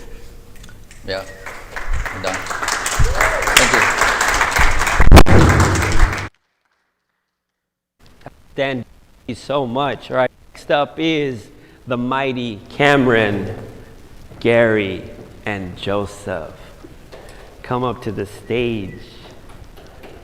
Yes. Wow, Cameron. Former football player. Yeah, absolutely. Just come up here, and then we're going to take care of you here. I'm not going to tell any more of those dad jokes, so apologies for that. I don't think the first ones, went over very well, But yeah, as we get them mic'd up, how was that big word that I dropped earlier? Economic obsolescence. So I'll go over really quickly while we're doing this. So what that means is that right now, we haven't discussed what's known as the front setback, which most people would say, that's the front yard, right? That's non-buildable area. So what economic obsolescence is, and you're going to actually start seeing this probably in about 3 to 5 years, right? As a leading indicator, you're going to start seeing that those homes with the massive front yards are actually going to start having a form of economic obsolescence. That's why when someone like Sydney or another licensed or accredited appraiser, you're going to actually start seeing that as a negative line item. And that is true. That is coming. That's what all of our analytics and all of our data is showing. And the reason why is because guess what? You can't do a damn thing with the front yard. So therefore, those homes that have a limited front setback, that's the premium, because it increases your cubic or volumetric real estate, which is where we thrive in the highest use. But with that, further ado, Gary Tigranian, Joseph with Neo, Cameron, former football superstar. Now he's a part of West Coast ADU, so West Coast ADU, Neo Builders. Neo is actually an acronym. It stands for Joseph's nieces and nephews, right? Which is awesome. I love that. And then Gary Tigranian, he's the founder of Cash N, as in Nancy, Cash Investors, right? So with that, it's going to be a self-moderated panel. Anyways, thank you so much for being here. Thank you. Cool. Well, I guess, do you want me to start off? Yeah, go ahead. Okay. Introductions and stuff. I guess we'll do a quick introduction. I'll give you a little background about me, how I started in ADUs. I take pride in being from California. I grew up in Huntington Beach down the road here. Me and all my partners were all from California, and we realized it's a big deal that we need housing here. So for all of us, I have a background in real estate, residential real estate for 5 years. About 3 years ago, I started getting a lot of leads for custom home development. So I was looking for contractors and formed a team that way. We've been doing custom homes for 3 years or so before the law changed last year. We built ADUs in between then. But my partner said, hey, let's take the same concept we have here, which is design build, and let's move that in the ADU field and let's start marketing for it. So that's kind of what we specialize in now. We do all the in-house architect, all the engineering, and then all the general contracting. So it's kind of a one-stop shop. Like I mentioned over there, the reason why we started that is there is a lot of issues from what I saw in the past between an architect or an engineer or a general contractor. So that's how we kind of negated that. Now my focus, I do a lot of the marketing and sales for it. My partners are the ones that do all of the construction side of it. I am familiar with construction, obviously. But again, I just kind of handle mostly the sales. I'll let Yusuf kind of take off from here though. Sure, thanks for having us. We love what ADU America is doing for the community. I'm a general contractor in Los Angeles. The way I kind of got started was, in 2016, I was living in my brother's garage, unconverted, not paying rent, kind of being a bum. And as things kind of progressed with ADUs, we built the ADU. We've been general contractors for the last 25 years, including my dad and my uncle. So, we did my brother's ADU very early on, one of the first in the neighborhoods. And as ADUs grew in our neighborhood, we did a lot of them. And now we're just doing ADUs all over LA. So, I see it, for me personally, I still live in an ADU. Thank God I live in a home that I own and I rent out the main house. But, for single people, ADU is the first way of owning a home. I didn't think I can own a home before ADUs. And now someone else is paying my mortgage. I'm living rent-free. I designed the home that I live in. So I think it's very, very special. We mostly work with homeowners. And, I get three different types of homeowners. The homeowner that lives in the main house and wants some rent in the background. They don't use their garage. Maybe their garage is just for parking or just for storage. I tell them, take the stuff out, put in someone who's 18, 20, 22, a student, put them in, let them have a little bit less rent, and let them help you out with their mortgage. I think it's really important for the community. I think parking is not an issue. I think in residential, this can really save people's homes. So I'm a big advocate for ADUs, and I want to keep building and I want to keep specializing in ADUs for the homeowner. Hi guys, my name is Gary Tigranian. I started Cash Investors in 2011, 12, got into flipping houses. And one of those stories where I started with nothing and ended up doing pretty well for myself. In 2016, 17, we purchased a house in Marina Del Rey. And at that time, we had no idea about ADUs. They were just coming out. No one was really even talking about it. And while during construction, I mentioned it to my partners, why don't we just convert this garage into an ADU? I think we could get more money. We ran some numbers. We were thinking maybe like an extra $150,000 we could make. Fast forward, we sold the house. Originally, we were comping the house at 1.5. We ended up selling the house for 1.8 million because of that ADU. So it just, another light bulb turned in my brain. I was like, all right, there might be a different play now. When I do look at these properties, let me look at them with an ADU play. It might make more sense to do an ADU and flip it. So that's what we did. Now I got a couple projects with ADUs. I have one in Costa Mesa. I have one in LA. My good friend Edgar's actually doing the plans on that one. And I have a few other ones that we just purchased. We're probably gonna end up doing some combination of adding square feet and maybe doing another building, plus 1 or 2 ADUs. Every city is different. I'm hearing some cities are harder than others. I don't get involved in it. I just hire professionals. They do what they do, and I'm really good at finding deals. That's what I'm good at, and I hire people that know what they're doing and do their thing. But that's my story. You can find me on Instagram, Gary, Garri _Tigranian, Tigranyan. Any questions about flipping houses? Literally one of those stories with no money, did really well, thank God. So if you ever want to reach out, I'm open. Let's talk. I think we're going to talk about designing an ADU for the homeowner. So I think Cam, maybe from a real estate perspective, how would you start as a homeowner? Well, I guess I would say there's a lot of different avenues you can go for ADUs. Like you said, if you're doing a flip, we're doing one right now in Altadena where it makes sense to add the ADU because the cost to build it for what you can sell it for is going to be a great return. So we see that. We see, I have 2 clients right now that are moving their mother back. One's in Whittier, one's under construction here in Long Beach.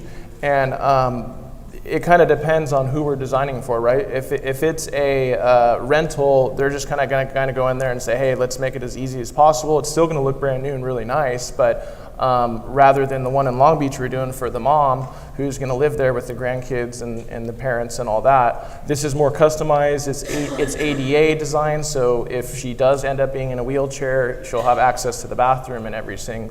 So it does depend upon the client. The way that we do it, just like most construction companies, we budget out a straight budget once we send you a estimate, and there's going to be line items per section, and let's say flooring is $2 a square foot. If you pick $5 a square foot for some crazy wood or something, then you just pay the difference of that. So that's how that works with us. I know most companies do it like that. As far as design, it's completely customizable. We do have, there's only so much you can do in a 400 square footprint, but still people have window placement, door placement, stuff like that. So everything we do, and I'm sure with you guys as well, is all customized 100%. Sure, yeah. I'll just talk to the normal homeowner very quickly. I think the normal homeowner, everyone wants to build an ADU. I think it's a long road before you actually build it. A couple of things to know is, hiring an architect or hiring a contractor. As Gary said, hire professionals. I think hiring an architect, sometimes architects bring out prices and homeowners get very scared because they're starting with a bigger budget than they thought. But really, hiring a professional architect or a drafter will push your project much quicker and will save you a ton of money. So I think the first thing is always talk to local architects. A lot of the companies out here are talking about VC money. I think it's a little bit scary for the normal homeowner. Maybe for the multifamily, yes, but homeowners should definitely go for local contractors and local architects. Know your city, do a bit of research. Neil Builders puts out a ton of content for homeowners. Make sure to read up before you're calling. You'll save a ton of money and you'll educate yourself.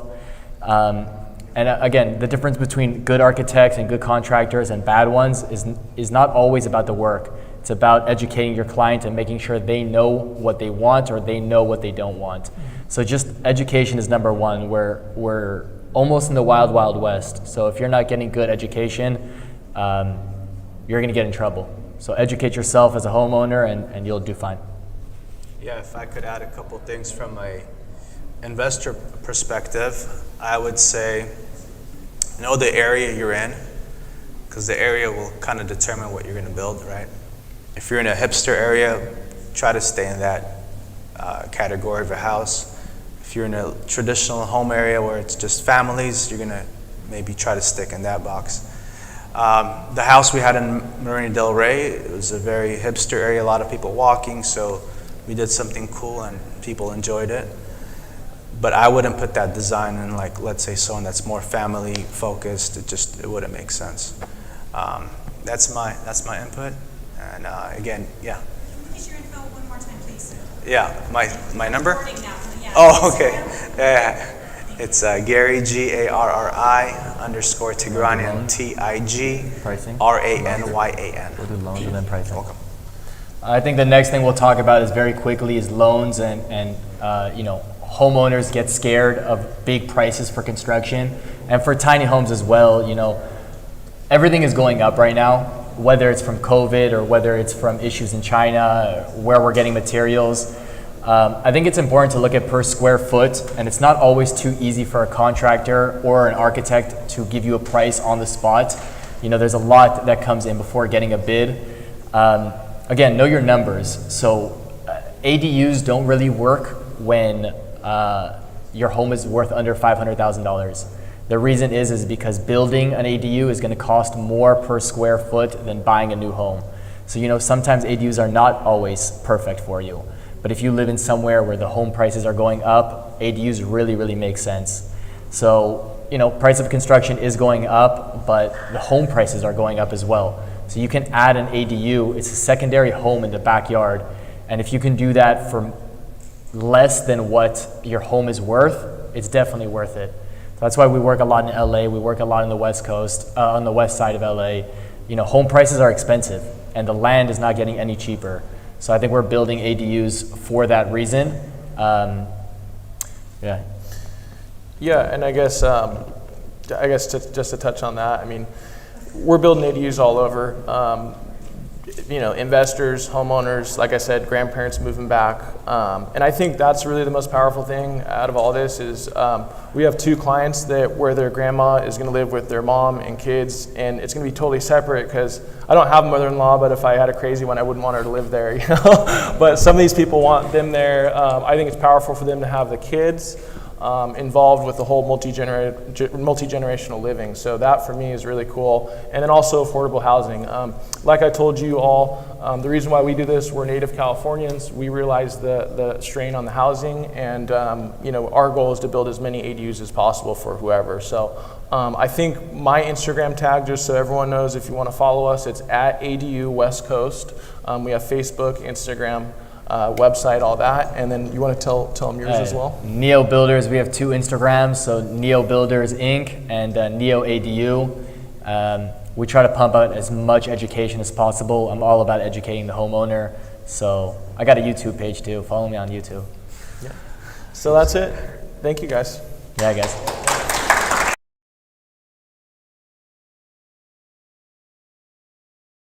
Something? Yeah, go ahead, bro. If you're an investor that you're looking into building ADUs, message me. There's a way with hard money loans and creative financing for you to able to do that with very little, if anything, out of pocket. I won't get into details here, but if you're interested in just private message me. I could show you a way to. I'm building a house right now where brand new house from scratch in Sherman Oaks. We came up $130,000, $135,000 out of pocket. I have the lender giving me $500,000 to build. No payments for 12 months, no prepaid. So I like the creative way of getting into this business. I know when I started, I had no money, and it's a good way. I have a few ways to help you guys out. Yeah. You have a question? Oh, okay, cool. I'll talk about money too. Contractors, I mean, there's this misunderstanding that contractors are taking so much money from homeowners and for construction. I mean, prices are going up. I won't talk about that. I think someone else is talking about the price of labor and the price of materials.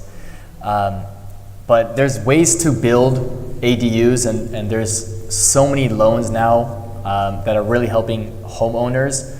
So pay your contractor correctly, pay your architect correctly, pay whoever needs to get paid, get the job done quick, and get a renter in there. You know, saving a little bit here and saving a little bit there, it doesn't fix the big scale of things. The big scale of things is we need more housing and we need to bring people into our backyards. And if you can do that in 3 or 4 months and it costs you a little bit more, it's much better than it taking you a year and a half. Because I know some homeowners they're trying to penny pinch and they're trying to save 10K and 15K, but their project goes down in 9, 10, 11 months. Neo Builders, I know West Coast does them quick. We're building ADUs in 2 months.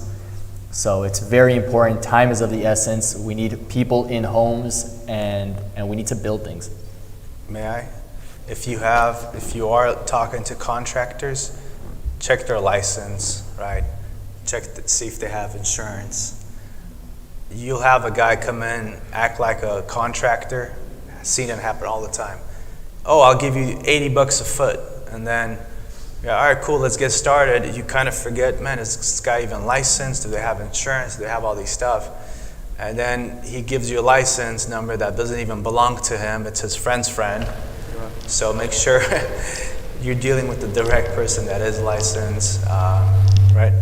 Yeah, I mean, as a contractor, I get it very often is, your prices are high, but again, we're here, we want to build, we're not trying to burn bridges by charging a lot of money.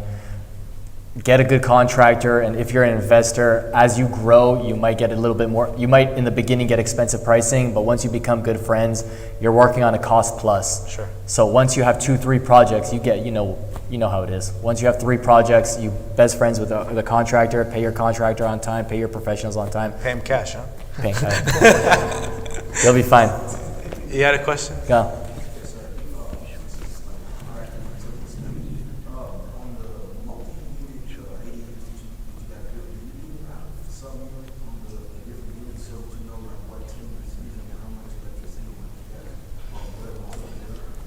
Yeah, yes, both for multifamily and single family. It's up to the client, but most of the time they want them. So yeah, we install them. We charge a separate cost for that because you need to get the city out there and stuff. But yeah, we do it most of the time. Yeah. Me personally, I don't do it. It just doesn't make sense for me. If the rent is X amount of dollars, I'll just bump it up a little bit. I'll tell them, hey, it's included in there. Because I know those fees are very expensive with the city, and it just takes way too long. It's about $3,000 or $4,000 to get a separate meter for those. Not too.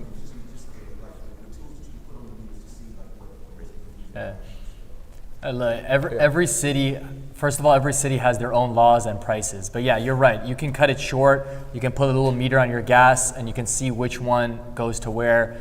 Look, the ROI is not there right now for Los Angeles and DWP for gas and water. The ROI is there for electrical. So I would do it on electrical, separate meters, but the ROI is not there yet. I think as DWP gets less congested, and Edison as well, prices will go down, it will be faster. Right now we're waiting on DWP 6 months. So I think Edgar spoke about finding good projects with electrical poles. I run away from electrical poles because it might take 6 months to get DWP out there. So again, every single home is different. Anything is possible. The question is ROI, the question is timing, and the question is price. That's right. Good? Oh, dandy. Go. Did you want to say something, Cameron? Oh, I think he had a question over here. Gary, so as you started adding ADUs to your strategy, how is your metrics? Like, what do you look at differently now? I mean, you have like a year-long lead time until you start getting that. So how has that kind of changed what you look at with your acquisitions and your new strategy? For me, can you guys hear me? Yeah. Can you guys hear me? Okay. For me, ADU is just a bonus, right? When I buy these properties, there's so much equity already in them that the ADU is just bonus money for us. I don't do a lot of ADUs. I have done a few. My strategy is different. I want to be in and out of these flips, right? I have one in Costa Mesa. It has taken a long time. I'm almost there for a year now. Just, in construction, going back and forth with the city. I have one in LA that's taken 4 months now, about 4 or 5 months. But that one, I bought it so cheap. I bought that house in LA for $400,000. It's worth over $1 million once we do the ADU and the JDU, right? So my strategy is buy it low. If I do the ADU, great. It's just a bonus on top of it. If I don't, it's cool. We'll still make money. I don't know if that answered your question. Okay. Question about appraisals. I know we had, where's Cindy? He's gone. Do you find that, like, you hire appraisals, do you find they're very ADU friendly? Are they aware? Is this like a whole hit and miss kind of thing? Before. Do you bring them more here? I'll share with you. I have a friend that owns the AMC, but I was going to say, we haven't had an issue with the appraisal lately for it. Before the law was enacted, we did have issues with it in Los Angeles mostly. But now we haven't seen that. And there's I get asked all the time, what is the value after? To tell you the truth, the appraisers right now are kind of scared. I mean, I've had one that appraised something that I thought would never appraise, and then I had one that was a $5,000 difference, and it almost blew up a deal. So it just kind of depends on the appraiser. But to answer your question, recently they've been a lot more lenient towards the ADU because they know that a lot more people are building them. I think it also just depends on the neighborhood. I mean, there's a neighborhood in North Hollywood. Yeah. Every single house, there's 20 homes and there's 8 ADUs. So they're getting appraised really, really well. They're selling really, really well. But then, you go to some neighborhoods and they've never even heard of an ADU. Mm-hmm. So it depends on the appraisal. Make sure, if you're not getting the appraisal you want, go spend the $750 and go get a secondary appraisal because it will save your deal. Mm-hmm. I think North Hollywood's a lot of Armenians, huh? Yeah. There's a lot of multi-generational. There's a street in North Hollywood. I've done 2 ADUs on that street. And it's crazy. Every single time there's a home that sells there with an ADU or without an ADU, the prices are skyrocketing. And you're right, there's no parking, but there's rentals, there's kids walking, there's dogs on the street. It's a beautiful street. So I think ADUs can be done really well. ADUs can be done really not designed well. So if a neighborhood values ADUs, you'll see either homeowners will leave that area and someone will buy it up, or they'll play into it. And then you have the older people in the main home and the younger people, that can walk to downtown. So it just has to be designed really well. If I could also share some stuff based on my experience of the house we had in Marina Del Rey. That one, we included, when we put the house on the MLS, we included that square foot with the main house. So we ended up combining it together, making it a 4-bedroom, 3-bath. 4-bedroom, 3-bath, but the reality was the main house was 3-bedroom, 2-bath. The ADU was like another unit, but on the MLS, we combined it as one. No issues. This was years ago. Now, I have a friend, he owns an AMC company. Appraisers are actually including the square footage of the ADU on their reports, and I've heard some appraisal are even giving income with the ADU. Yeah, it's coming. So, any other questions? Thank you guys for having us. Thank you, appreciate ADU. you guys. Thank you, ADU America. Yeah, thank you. Thanks for the community. Thank you guys.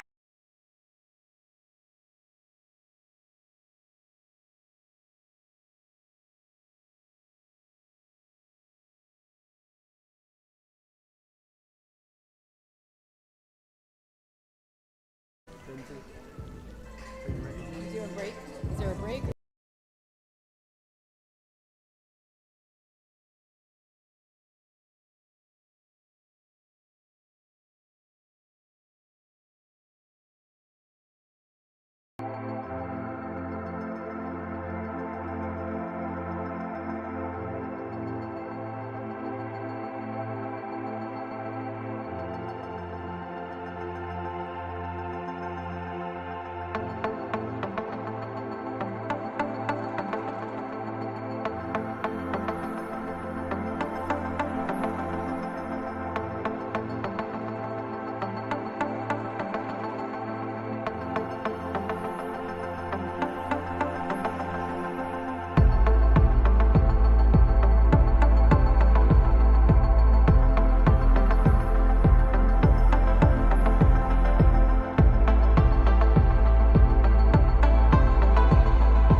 Oh, there you go, right?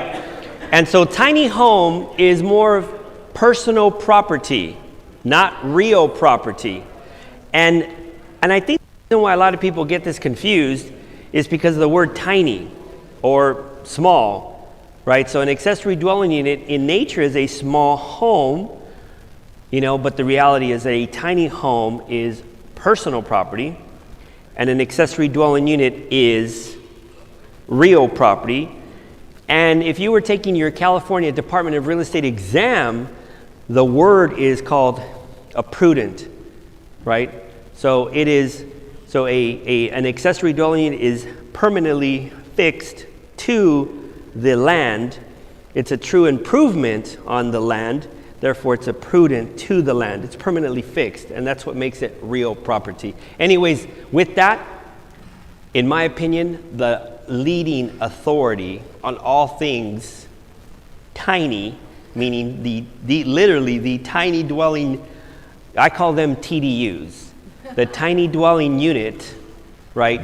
Subject matter expert, SME, Lindsay. Oh, I love it. Thank you, Rogelio. Let's give it up for Rogelio, everyone. Behind the scenes, you know, I heard Rogelio. Who's here on Clubhouse with Rogelio? Yes, that's right. Many of us know, you know, it's such an awesome opportunity to be on that platform because we can connect with so many people at any given time, right? I think I saw someone come on at 3 a.m. I was like, wow, these people are serious and dedicated to their subject, their talk. And when Rogelio said, I want to make the Clubhouse the ADU place to be, he's not joking around. And then he started promoting this ADU America event. We happened to be rolling down from the 707 area code through the 323 to the, I'm not even sure what the San Diego area code is because I'm so brand new from Northern California. But how we got here was in a 33-foot tiny home. And I know I've got some slideshow, or at least some slides to show up of our tiny home. We chose to go tiny for a variety of reasons, but the top one was financial. Anyone here like want to go or moved into a tiny home or an ADU or anything because of financial reasons? How about environmental reasons? Lighter on the footprint on the planet. There we go. Those are the top reasons we found, in addition to just simplify, right? Just reduce the stuff. I feel like we've had decades and decades, at least since I've been born, since 1970, of the stuff machine. Right? We've just been stuffed so much that we need to release it because it's weighing us down physically, emotionally, mentally, all of that. And so this here is Sierra. She's 33 feet long. Anyone go to Del Mar Tiny Fest? And Rogelio was there. 20-minute wait to get inside our tiny home. After 6,000 miles, 12 festivals around the country, that was a normal thing. We would have lines out the door, and it was phenomenal. It is a phenomena that people are so interested in tiny homes. Who here has a favorite YouTube channel that you always love to watch a tiny home show on? Anyone? Which one is it? They're all the same, okay? Yeah, Living Big, Tiny. How about on TV? Anyone see the shows on TV? Tiny House Nation? Yes, Tiny House Nation, my friend Zach Giffen. And so for us, after living in Marin and seeing the prices actually quite higher than I'm seeing real estate prices down here in San Diego, believe it or not, even though it's expensive around the coastline, I lived in the Bay Area, and the Bay Area was home to what boom happened in the Silicon Valley? .com, right? The tech boom. And so what happened around it? The real estate prices went up because they brought in top talent, and to pay top talent, they got to pay top dollar. And so what happens to the housing prices? It goes up. What's happening to San Diego? What's happening, like, does anyone know what is coming into this area in terms of investment dollars? Or this, I say San Diego even I know I'm in Long Beach. But I'm focusing in the San Diego area because San Diego is San Francisco circa 1990. I lived in San Francisco in 1990. I was more focused on rock climbing than real estate. Had a great time, really happy about it. But if I just had one little iota of my future self coming back and saying, tap, tap, Lindsay, you might want to think about doing this, how would my life be different, right? Just by owning one piece of property and riding that valuation. So we are seeing a big boom in this area. The reason why I drove down here is what I call, I'd rather push the ball down the hill than up the hill. As you can see from my shirt, the Legalized Tiny shirt, there's a message here. City of San Diego went ahead and adopted an ordinance that allowed you to put a tiny home on wheel, the one that was just showing up there, on property in a backyard of a single family and call it a movable tiny home and allow it to be there. In Los Angeles, they actually adopted the ordinance to allow that tiny home on wheels or movable tiny home as an accessory dwelling unit. We've seen that in the city of San Jose, county of Santa Clara, county of Humboldt, city of Fresno, city of San Luis Obispo. It has just gone on and on. For us, in our tiny home world, and I'll get to the whole, like, as Rogelio talked a little bit more about personal property and real property, because obviously the name today is ADU America. And when you think ADU, think foundations, right? Building onto property. But what if that 9-month or some of the conversations we've heard up here took a long time to get, right? The permit. And you weren't really sure that you wanted to put an ADU on foundation on your property. But if you could get a tiny home on wheels into your backyard and test it out, test out the valuation. We talked about, creating more value. Do people that live in a tiny home on wheels necessarily know that it's a tiny home on wheels? It's just a home. I call it, the RV is from the trailer down and the tiny home is from the trailer up.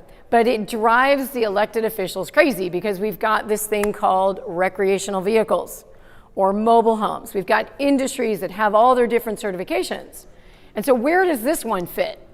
But it needs to fit because it can be rapidly produced in a factory, it can be highly customizable, and it can give the same benefit of an ADU in a backyard. It can bring in the rent, it can house a loved one or a family member, and give some separation, maybe a home office. It can be highly flexible and customizable for whatever life you find yourself in. You're a growing family, move into the front home. You're in the boomer years, you're gonna move into the back and not take care of so much yard, let the youngsters do it. All those different flexibilities, same applies to tiny homes on wheels. However, the one kicker, it will not appreciate the value of the land it's on. However, it also won't cost as much. Can tiny homes cost a lot? You bet. Like anyone saying, well, how much is an ADU, right? Classic question. And I would imagine, like, what would you say to that answer, or that question? How much is an ADU? Tell me now. 100,000. And he just plucked it from the air. You got to think about sizing. The materials that you're putting inside of that are all going to contribute to the price. Ultimately, a tiny home on wheels is in the same effect of the rising prices of materials as well. We've seen it all across the board. However, one big benefit or I should say one of many, it's portable. So my life was up in the Bay Area, and now I decided I wanted to move my life down to San Diego. I didn't have to sell a house. I didn't have to do anything. In fact, if there's another picture in the slide deck, I don't know if I have one with the truck. Anyway, a lot of people ask, what do you tow it with? A Dodge Ram 1-ton truck. Oh, there it is. Yay, good. And we even have space for storage. So there's something about, like, I call myself an essentialist, not a minimalist. I still want things in my life. They just make the most value for me. And it just so happens that my husband loves to, we love to have tools and fix things. And so we needed more space outside our tiny home.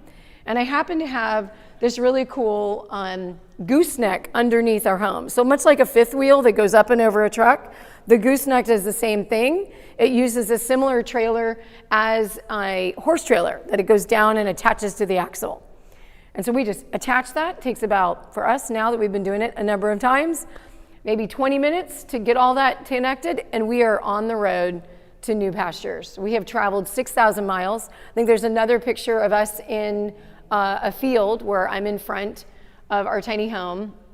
There we are at the very first Colorado Tiny House Festival. We pull in after our builder goes bust in the middle of the build. Yes, I have one of those like, oh my goodness, it's all crashing apart, because we went from custom builder to surprise DIY. And that was a bit of an undertaking, right? Not something you really want to hear, right? If a contractor goes south or if something happens in that way. For us, that happened. We have already flipped houses. We knew what to do. Wasn't really in our plan, but we took on the challenge and we finished it, showed up in Colorado and around the country at different festivals, and we're able to educate. We realized quickly that because we've been on this journey, because tiny homes are not legal everywhere, a lot of people, the biggest question, where do I park one? Because we, until I would say the last year or so, if you could flash up the picture of the man standing next to the tiny home. I do want to flash him up. There we go. Why is this guy up on the screen? This is Dan Fitzpatrick, and I am part of the Tiny Home Industry Association. I'm on the board of this organization. We're brand new, been around for a few years, but volunteer-based. I'm actually now the very first officially paid person on staff. And this man has been writing ordinances because his background dates back to being a city manager in Las Vegas, being a county office administrator in the county of Fresno, had 20,000 people under him. He knows how to zone and rezone things. He's also a huge advocate for tiny homes and has been writing the ordinances in Los Angeles, Fresno, San Diego. We just got the state of Maine, a big win. Actually, two recent big wins. City of Oakland allowed people to live in tiny homes and RVs. That was like earth-shattering. Most communities are like, oh, hell no, we're not going to do that. They're very opposed to it. But in Oakland, they've got a serious problem, just like many towns do, with housing issues. And also in the state of Maine, they decided, you know what, for all the cities and counties that are in this state, we're going to let them know that we 100% approve. And then the cities go ahead and they start adopting and amending their ordinances and bring it in because there's something to reference. A lot of times these, elected, or these city and county bodies want to look to, the parent or so. Like, what does the state of California say? And then we come back, the state of California loves tiny homes, but they haven't passed something as aggressive as Maine recently. So for us, the world of tiny homes on wheels is still a very flexing and flowing reality versus the beauty of having the ADU ordinance already here and legit. Of course, there's some opposition. There's always gonna be opposition, right? Early on, they thought that ADUs were going to come in and affect housing prices. Now we've learned from the people up here, it actually improves the housing value and the resale value. And so all of these things come together. But how can tiny homes really be a fit? For someone like myself, I'm a Gen Xer, or the millennials, or the boomers. I have a number of my clients. One of them right now, she wants to have the option to move her home. So you go through all that trouble of getting your home, decorating it, all of that, and then you're like, you know what? I love my home, but I don't really want to be in this area anymore. I'd like to go somewhere else. So that is probably the biggest driver and benefit of tiny homes. The other one is per square foot, you can be much lower, and it can actually happen much quicker. So back to that story of what if you could bring a tiny home on wheels on your property? It's flexible, it can leave. You still need to do the water, sewer, and electrical if you want to have it legit. And now I will step into the realm of under the radar. Many people in tiny homes are living under that radar. In fact, right now, there's a tiny home sitting in El Cajon, the one that you were just on the screen, and it's under the radar. It's hooked up to sewer, 50 amp circuit, and water. But he didn't pull a permit to let it be there. There's been no knock at the door. There's been no code enforcement coming along. That is largely the way many people live in tiny homes. So that is why us as advocates, we just want to create more and more opportunity for it to be legal. You know, just because it's a wheel attached to a home does not mean that it should not be allowable and permissible as affordable housing. Because now we can also get into housing. Right now, I can be more in the $100 a square foot. And these are the kind of homes that we used to consider mobile home. The world of mobile home turned in the 70s into the word manufactured home. So, and then it's getting a resurgence of 2x6 construction, quality roofing. You know, it is really transitioning, but it still has a big chassis underneath. Either the wheels are way underneath because you've got a 13 wide home, or the wheels are much kind of like on mine on the side where you can see it, and that's like an 8.5 or maybe a 10-foot wide. Anything more than 10 foot, the wheels start getting under because it's just too wide and too heavy, and you still need permits for a 10 foot or more. So all these things, right? And how do you navigate? So I offer Go Tiny Academy, and I'm super excited. My organization's Experience Tiny Homes. We're gonna be offering nightly stays and dinners in a tiny home because, as you can imagine, 15 minutes is not long enough to talk about tiny homes and all that goes on. I take people through a 6-step framework for their tiny home journey. Their dream, why they want to go tiny, what is their plan? Where are the gaps in their plan that they need to fill in? I don't know where I'm going to park it. I don't know how to finance it. Okay, let's fill in those gaps. Then we move on to design. And what I really love about Multitasker is the connection of what we can do in designing the homes where people can actually be in and say, I like that floor, but I want it a different color. And voila, it's done in digital versus, oops, now you're living in the unit and you're never going to change that flooring, or you're never going to change the cabinet color, you name it. And then we move on to builder.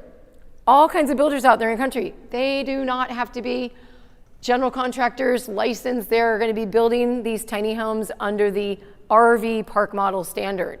It's like a Wild West for home building. We completely recommend a home that is certified. There's a number of certification companies out there. I guide people into like which one's the best one for them. Then as we talk about the builder, the trifecta, what are the questions you have for them?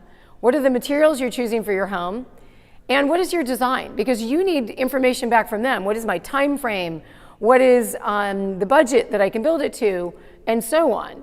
And all of this, of course, is building into this budget. And then we move on to parking. We're going to talk about parking. Unless people already know, my cousin's got a backyard. The neighbors love us. We are living in the city of San Diego, and now it's legal, and I've got that. And by the way, when they pass these ordinances, they don't put out a giant like sky cam or a plane in the sky promoting that the ordinance just got changed. Most homeowners have no idea, probably about ADUs, much less that tiny homes on wheels are even legal. So I love what Multitasker's early roots were all about knocking on doors. And maybe it's knocking on Facebook pages and doors and real estate groups and communities and getting the word out about both the ADU and the tiny home message, that it is possible. And there will be a certain direction that someone goes. And at the final end of this journey of this framework, we talk about living. Now you're living tiny. And for us, it's given us the chance to move around the state of California and still go put my toothbrush in the same place where I left it before and not have to go through escrows and selling and all of that. We get to try out an area, check it out, see what's going on. And more of the millennials are interested in this as a home option because what are they doing? They're working virtual. They're already choosing a lifestyle that is in the direction. We've got vans and schoolies and all that world. When you go to a tiny home festival, you will definitely see the people that live in a school bus, the people that live in a van, and the people that live in a tiny home, or at least the builders that build the tiny homes. It's pretty rare for us, people that live in tiny homes, to bring one to a festival. But we do, and we have, but now she's landing because we'd rather actually land it. It's a lot to move our tiny home around. I'm also a big fan of RVs because they have their purpose for when you're traveling, but a lot of people may want to just go somewhere for a couple years and land, or just give your backyard a little bit of financial kick. So any questions for tiny homes on wheels and all of that comes with it? Yes, Joseph. How big is your home? It's 300 square feet, 8.5 feet wide, 33 feet long. It's a gooseneck, so you walk upstairs to get into gooseneck. And we sleep in a loft. So we go up a ladder. Not for everyone. We even have a crawl-in closet. We call it the climber's house. So, but it's flexible to move all over where I want it to. You got a picture of the inside? I don't right now. I was like, oh my God, there's these huge screens. I should put something up. So what I'd like to invite you all is to go to experiencetinyhomes.org. That is where I host 20-minute tiny home discovery calls for anyone that wants to know more. We're also doing real estate investing. Build more houses is my motto because we are short on housing. And if that means putting tiny homes in backyards, I'm also working with Rebuilding Green. We do have a property out in Santa Isabel for people to come and actually see the tiny home and even stay in them. That'll be rolling out soon. So definitely go get on my mailing list. I send out the musings. I'm a muse, so I send out musings twice a month talking about the industry. And as part of the Tiny Home Industry Association, we have a whole library on how to legally advocate. We've taken Dan Fitzpatrick's knowledge and we've just done a lot of work. Oh, that's inside our home. That's right. We're going to be doing nightly dinners. That's our 6-foot, really big table that flips up and then also flips down, and the little one stays up for like 2 to 3 people. So this whole like vertical storage, multifunctional furniture, our ladder folds up. People just love it, love it, love it. We're gonna be on Airbnb for nightly stays and dinners in our tiny home, just to like have the conversation while also eating really good food. Sound fun? Oh, and that is our outside backyard. We've also made a cinema, a little barbecue pit. So really, it's called the Urban Tiny. Literally next door is our neighbor. Like there's the fence, there's us, and it is quite cute and fun to have just set that up, and the landlord that owns the property is really open to having Airbnb. Is it legal and permitted? No. Yes, did you have another question? No. What do you think about the movie Nomad? Oh, I love Nomad just because I love Frances. She's amazing. It does paint a picture of someone that's more, it's a struggle. That is not what is experiencing, or I'm experiencing of other friends. I had friends parked in that driveway next to our tiny home. For them, they live in a van. They had 40 gallons of water on. They're millennials. They cruise around in this brand new Dodge van converted. And they were so happy to they had a bath. They did their laundry.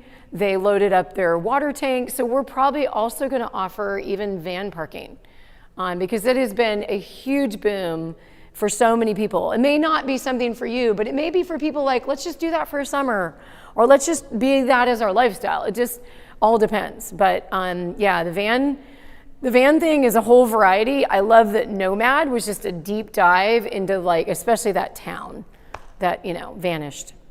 Yeah, yes. Are there cities that are more open to opening RV parks where tiny houses can be several of them? Are they?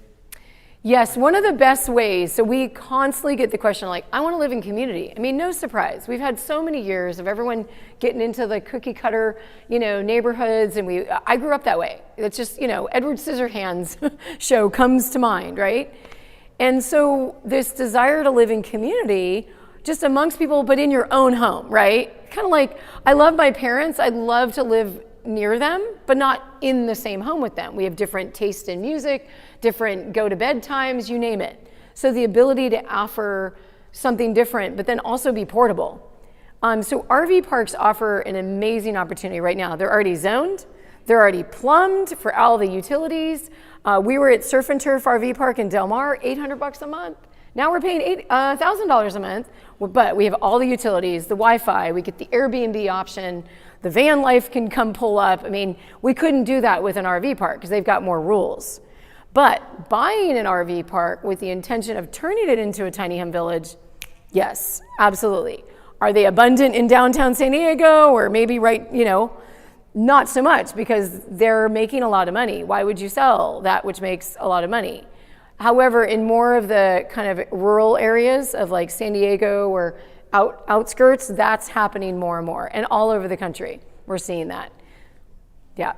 Outstanding. Thank you so much, everybody. Oh, I have 2 postcards for people. Home is where you park it. Who lives in and travels in a van or any kind of home that you travel in? There you go. Or legalize it. Who wants this one? There we go. Did I see the hand? Okay. There we go. I'll get to you guys. And I also have Tiny Home Industry Association postcards as well. Thank you very much, you guys. Thank you so much, Lindsay. So much. Okay, so next up is going to be myself and Ricardo Bravo. And and you know what? This one is in my opinion, the most interesting panel that we're going to have when it relates to accessory dwelling units. And the reason why is because Ricardo does something that is very, very talked about, and that is the increased cost associated with materials. And so Ricardo has a unique expertise on all things lumber, meaning from taking a tree all the way to a 2x4, 2x6. And he is actually the individual that actually has educated me on where the actual price increase is actually associated with. So with that, Ricardo, how are you today? Fine, and yourself? I'm doing outstanding, Ricardo. So welcome to ADU America, Ricardo. So before we get into the process, right, so that people can actually visualize how we take a tree and ultimately convert that into a 2x4, a 2x6, a floor joist, a ceiling joist, or whatever. Can you just tell us a little bit about you, and then how did you end up where you're at today? I started in the wood pallet industry, and the way that works is you get a broken pallet from a warehouse and then you refurbish it, resell it. There's a shortage of broken pallets right now, so I had to figure out how to get a supply. So I was able to source lumber all the way to the forest.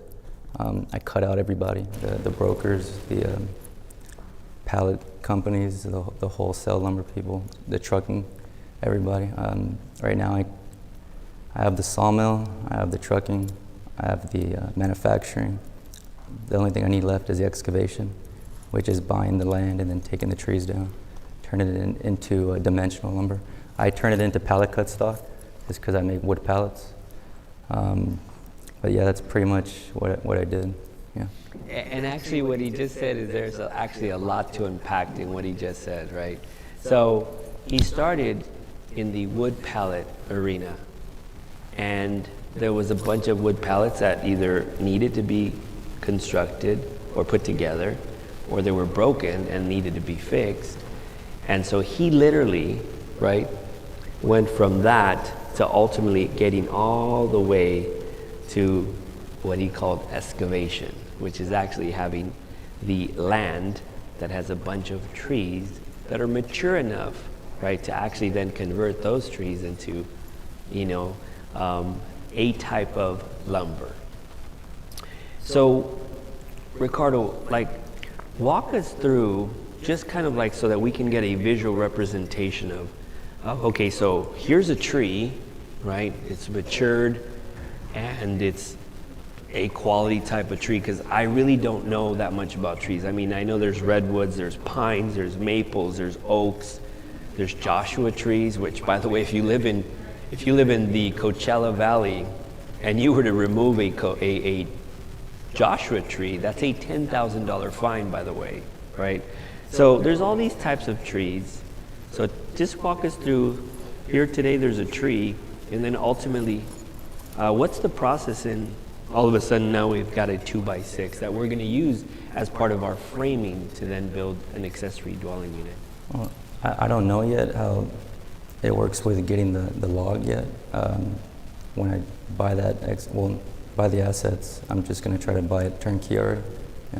But what I know is an excavation company does a deal with somebody that owns the land, right? And then they do a 50-50 split, and then they sell the logs by the ton to me, for instance. And then I take the log, I run it through the system, it gets processed and then packaged, and then my trucking company comes in, transports it over here to California. Then we have these machines that mass produce pallets. Like each one does like 100,000 pallets a month. 100,000 pallets Yeah. a month. Holy Toledo. Yeah, so that's pretty much the process. With you guys, it goes from the log to the mill, to the lumber brokers, to a big box store, to you guys. And Okay, and let me try to, because I'm key, and this is because this is something that I'm learning with you. I'm totally learning with you. So what I just learned was, and I apologize, that was my mistake, is where Ricardo actually starts is with the log, right? So it goes log, and then what's the next process? It gets milled through a sawmill system.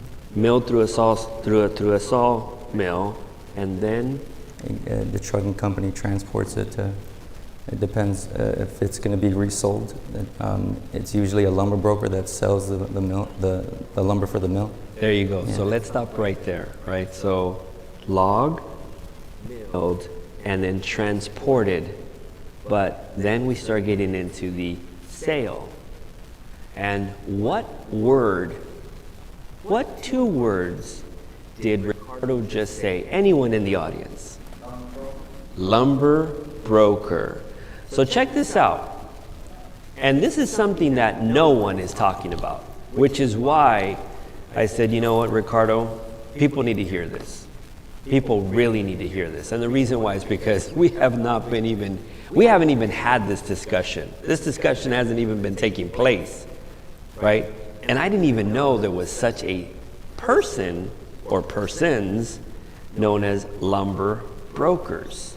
So without getting too much into the numbers, I guess just generally speaking, Ricardo, how much of a premium do you think that the lumber brokers are actually charging? Well, all right, so there's a certain grade of wood that we produce. It's our downfall, which is the number 2 grade. That's our trash. They're selling it for like 55 cents. It's the way that it works. We cut wood right number 1 grade, and then they grade it, and then they price out each grade. Whoa. Okay, so I'm a nerd. I really am. I find things that I know nothing about to be extremely fascinating. I didn't even know that wood had a grading system like beef. Think about that, right? So that's my analogy, because obviously I love me my beef. I really do, right? So there's like a USDA, there's choice, there's prime, right? So think of those as grades. So what Ricardo just highlighted, I guess there's numbers associated with these grades. So 1 being top, 2 then being the next. But in this case, I think, Ricardo, you said that the 2 grade is the trash grade? Well, pretty much, it's our downfall, which we produce it when we turn the log into a cant, which is and with that slab, we're able to produce a couple more boards out of it. But then, if the board has too much weight on it, then it's just the downfall grade. Technically, it's just something we just happen to produce. Okay, what determines 1 to 2, and again, I apologize because this is totally new, and I want to make sure that everybody benefits from what they're hearing for the very, very first time. So you just said that if the wood or the lumber has too much of this, that's what differentiates it from grade 1 to grade 2 lumber. So what was that word? Because I didn't catch that. Too much? Wane, it's like the bark of the tree. If it's got too much bark of the tree, yeah, right? It just depends on how it was cut. Yeah. It's actually worth less. Yeah, pretty much, yeah. And it becomes like the grade 2 or what's commonly known probably in the industry, the trash grade. Well, no, it's not. Oh, it's not? It's not known in the industry. That's just known on the sawmilling end of it. Oh, gotcha. Okay. Yeah, we're not, well, as far as I'm concerned, the grade, It may be the graders that have to pull certain grades, but that's done literally because I have a deal with the brokerage, and they flew down or flew to Texas just to incorporate that process for us. Just that one? Yeah, just to do that. Okay, so check this out, and I know it doesn't sound like a lot, but here we're talking about wood that normally would be just chucked, trashed, but yet a broker is selling this for, you said 55 cents? Yeah, well, that's what I'm selling it for too. Oh, okay. Yeah, And so, and then, pallet people, they buy it. and even though, okay, so because we're dealing in cents, and this is what I want you to just track with me. When you're dealing in price per wood in this sense, bless you by the way, and then you start talking about the bigger picture, meaning how many different lumber pieces are to create said property, right? Then it starts becoming very, very significant volume. So can you just give us an example of like an A versus B? So Rogelio, on this side A, this is what the market is seeing. And the lumber broker is probably making this kind of premium, this kind of delta. And then this is what you, Ricardo, you and your dad, right, actually have the capability of doing. Can you give us kind of like an A and B? This is what's actually happening, and this is what can happen. Well, I've gotten quotes just to verify it for myself from local lumber yards, like you know, I don't want to say the names, but I got quoted like $12 for a 2x4x10 utility. $12 Yeah. for one piece of wood. Yeah. Holy Toledo. Yeah. And okay, so $12 was that a 2x4, a 2x6? 2x4 by 10 foot. 2x4 by 10 foot, $12. Mm-hmm. Okay, what's the actual cost? I could make it for 79 cents. 79 cents. Okay, if you did not get that right, and that's why I said, oh, Ricardo, hold on. Right? I said, Ricardo, I want to make sure that at least at ADU America, right, everybody that is tuning in to our virtual feed, and there's a lot of people on our virtual feed, right, I want to make sure that for the very, very first time that they're hearing the words $12 for a 2x4 by 10 feet in length for $12 retail, but for cost, right? Because we didn't talk about wholesale, but for cost, it is how many cents again? 79 cents. Holy Toledo. That is a huge premium. Humongous. Seriously. So when we talk about the soaring, Andrew, are you hearing this? Right? When we're talking about the soaring prices, we've been fed a bill of goods when it comes to not enough people at the mills, right? The mills have maybe dialed back, and then they're actually starting to ramp back up. It's not true. Exactly. It's like our system only requires 7 people. I just posted an ad on Simply Hired. It's that simple. 7 people. 7 people. And now let's talk about other numbers. So when you and I spoke, I said, he said, Rogelio, give me some sizes of ADUs. Because his specialty is not ADUs, right? So Rogelio, give me some sizes. I said, 1,200 square feet. How much lumber would I need if I'm a general contractor or a subcontractor? If my specialty was framing, I'm the framer. How much lumber am I going to need for a 1,200 square foot ADU? I'm pretty sure it's 14,000 board feet. Okay, 14,000 board feet.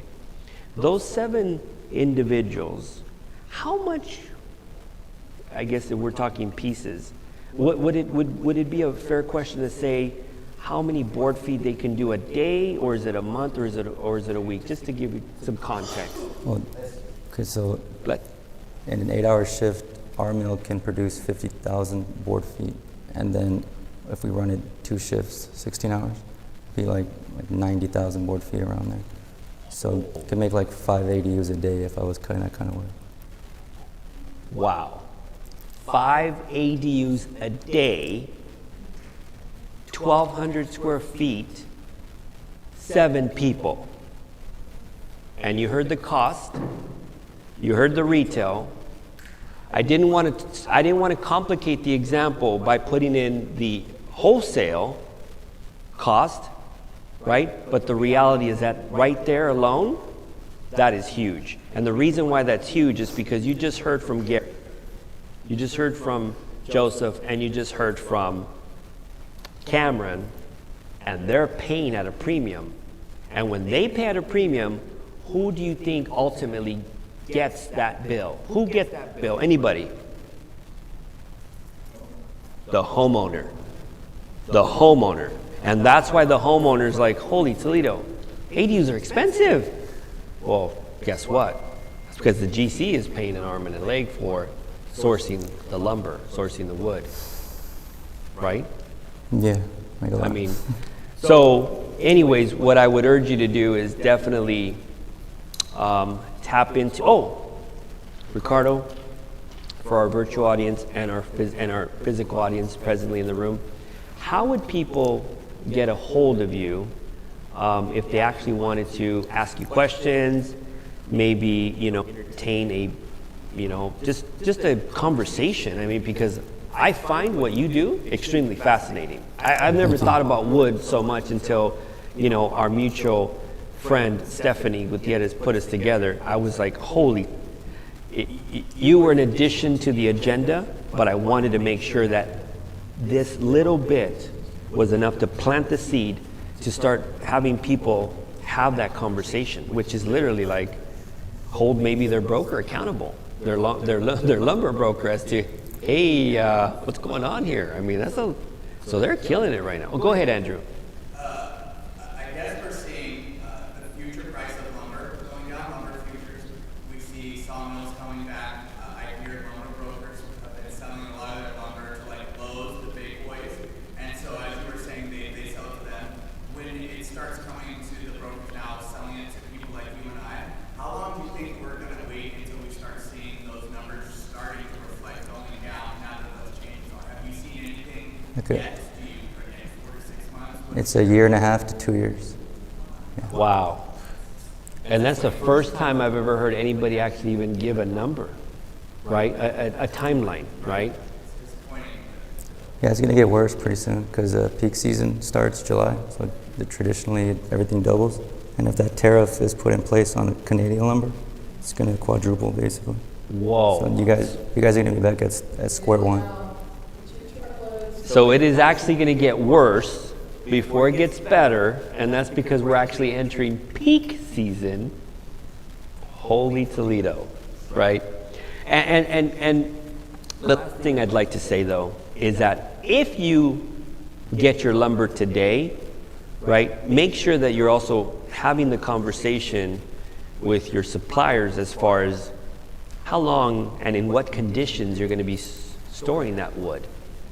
And the reason why is because, right, depending on how you store it and where you actually put it, right, the elements can actually start to wear that wood, and weaken it, right? So wood is wood, and it's amazing for framing, which is why we're the stick build industry. However, be mindful that when you source this wood, there has to be quality and care in how you store it, where you store it, and the reason why is because what you don't want to do is buy something that you didn't store correctly and now you can't even use it.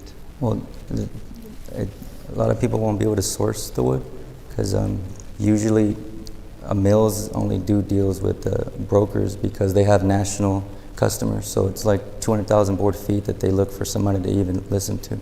And then they're under contracts of a year. So there's no way to source it unless you just have your own mill. But you have to go around the broker. What the? It's like a freaking mafia. Yeah, it's the brokers. How do you become a broker? God, you know what? We're definitely going to put that as an ADU America 3 panel. Yeah. How do you become a lumber broker? Right? It's better to just have your own mill. It's easier. Have your own mill. Meaning that's how we're going to get people to like tune into the panel. How to become a lumber broker, but the reality is that the true message is no. Yeah, because you're just trying to sell somebody else's wood if you're a broker. That's about it. And then you're dealing with the end user trying to figure out how to go around them.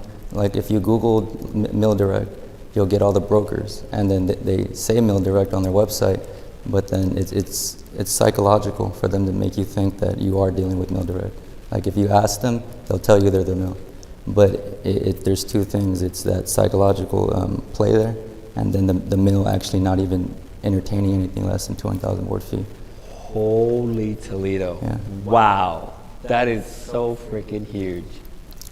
With that, again, I just wanted to give you an insight on, Ricardo, and yeah, I mean, seriously, I find this topic, Ricardo, extremely fascinating. I can't wait to have our continued conversations, because believe me, we're going to definitely have continued conversations, because my brain is just like, oh. So with that, anyways, thank you, Ricardo, for being here. You're welcome. Thank you so much. Thank you. Oh. Bravo. Isn't that amazing? Absolutely. Bravo. Exactly. Ricardo Bravo. You won't find me anywhere. I don't use social media. Oh, but you won't find him anywhere. He doesn't use social media. And what he does, he's a lumber ninja. Just can't see him. You're going to see him right now here today on the stage of ADU America, but once he leaves, he is gone. He's poof. Yes.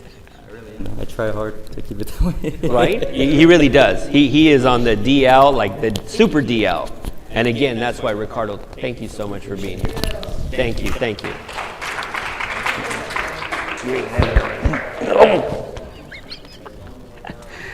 All right. Let's see here. Ooh.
That's right. Someone is actually getting married tonight, right? So thank you all. Thank you, especially to our virtual audience. Thank you so much. Thank you to our speakers. Thank you to our sponsors. Thank you to everyone, you know. God bless each and every one. Happy Juneteenth. Thank you.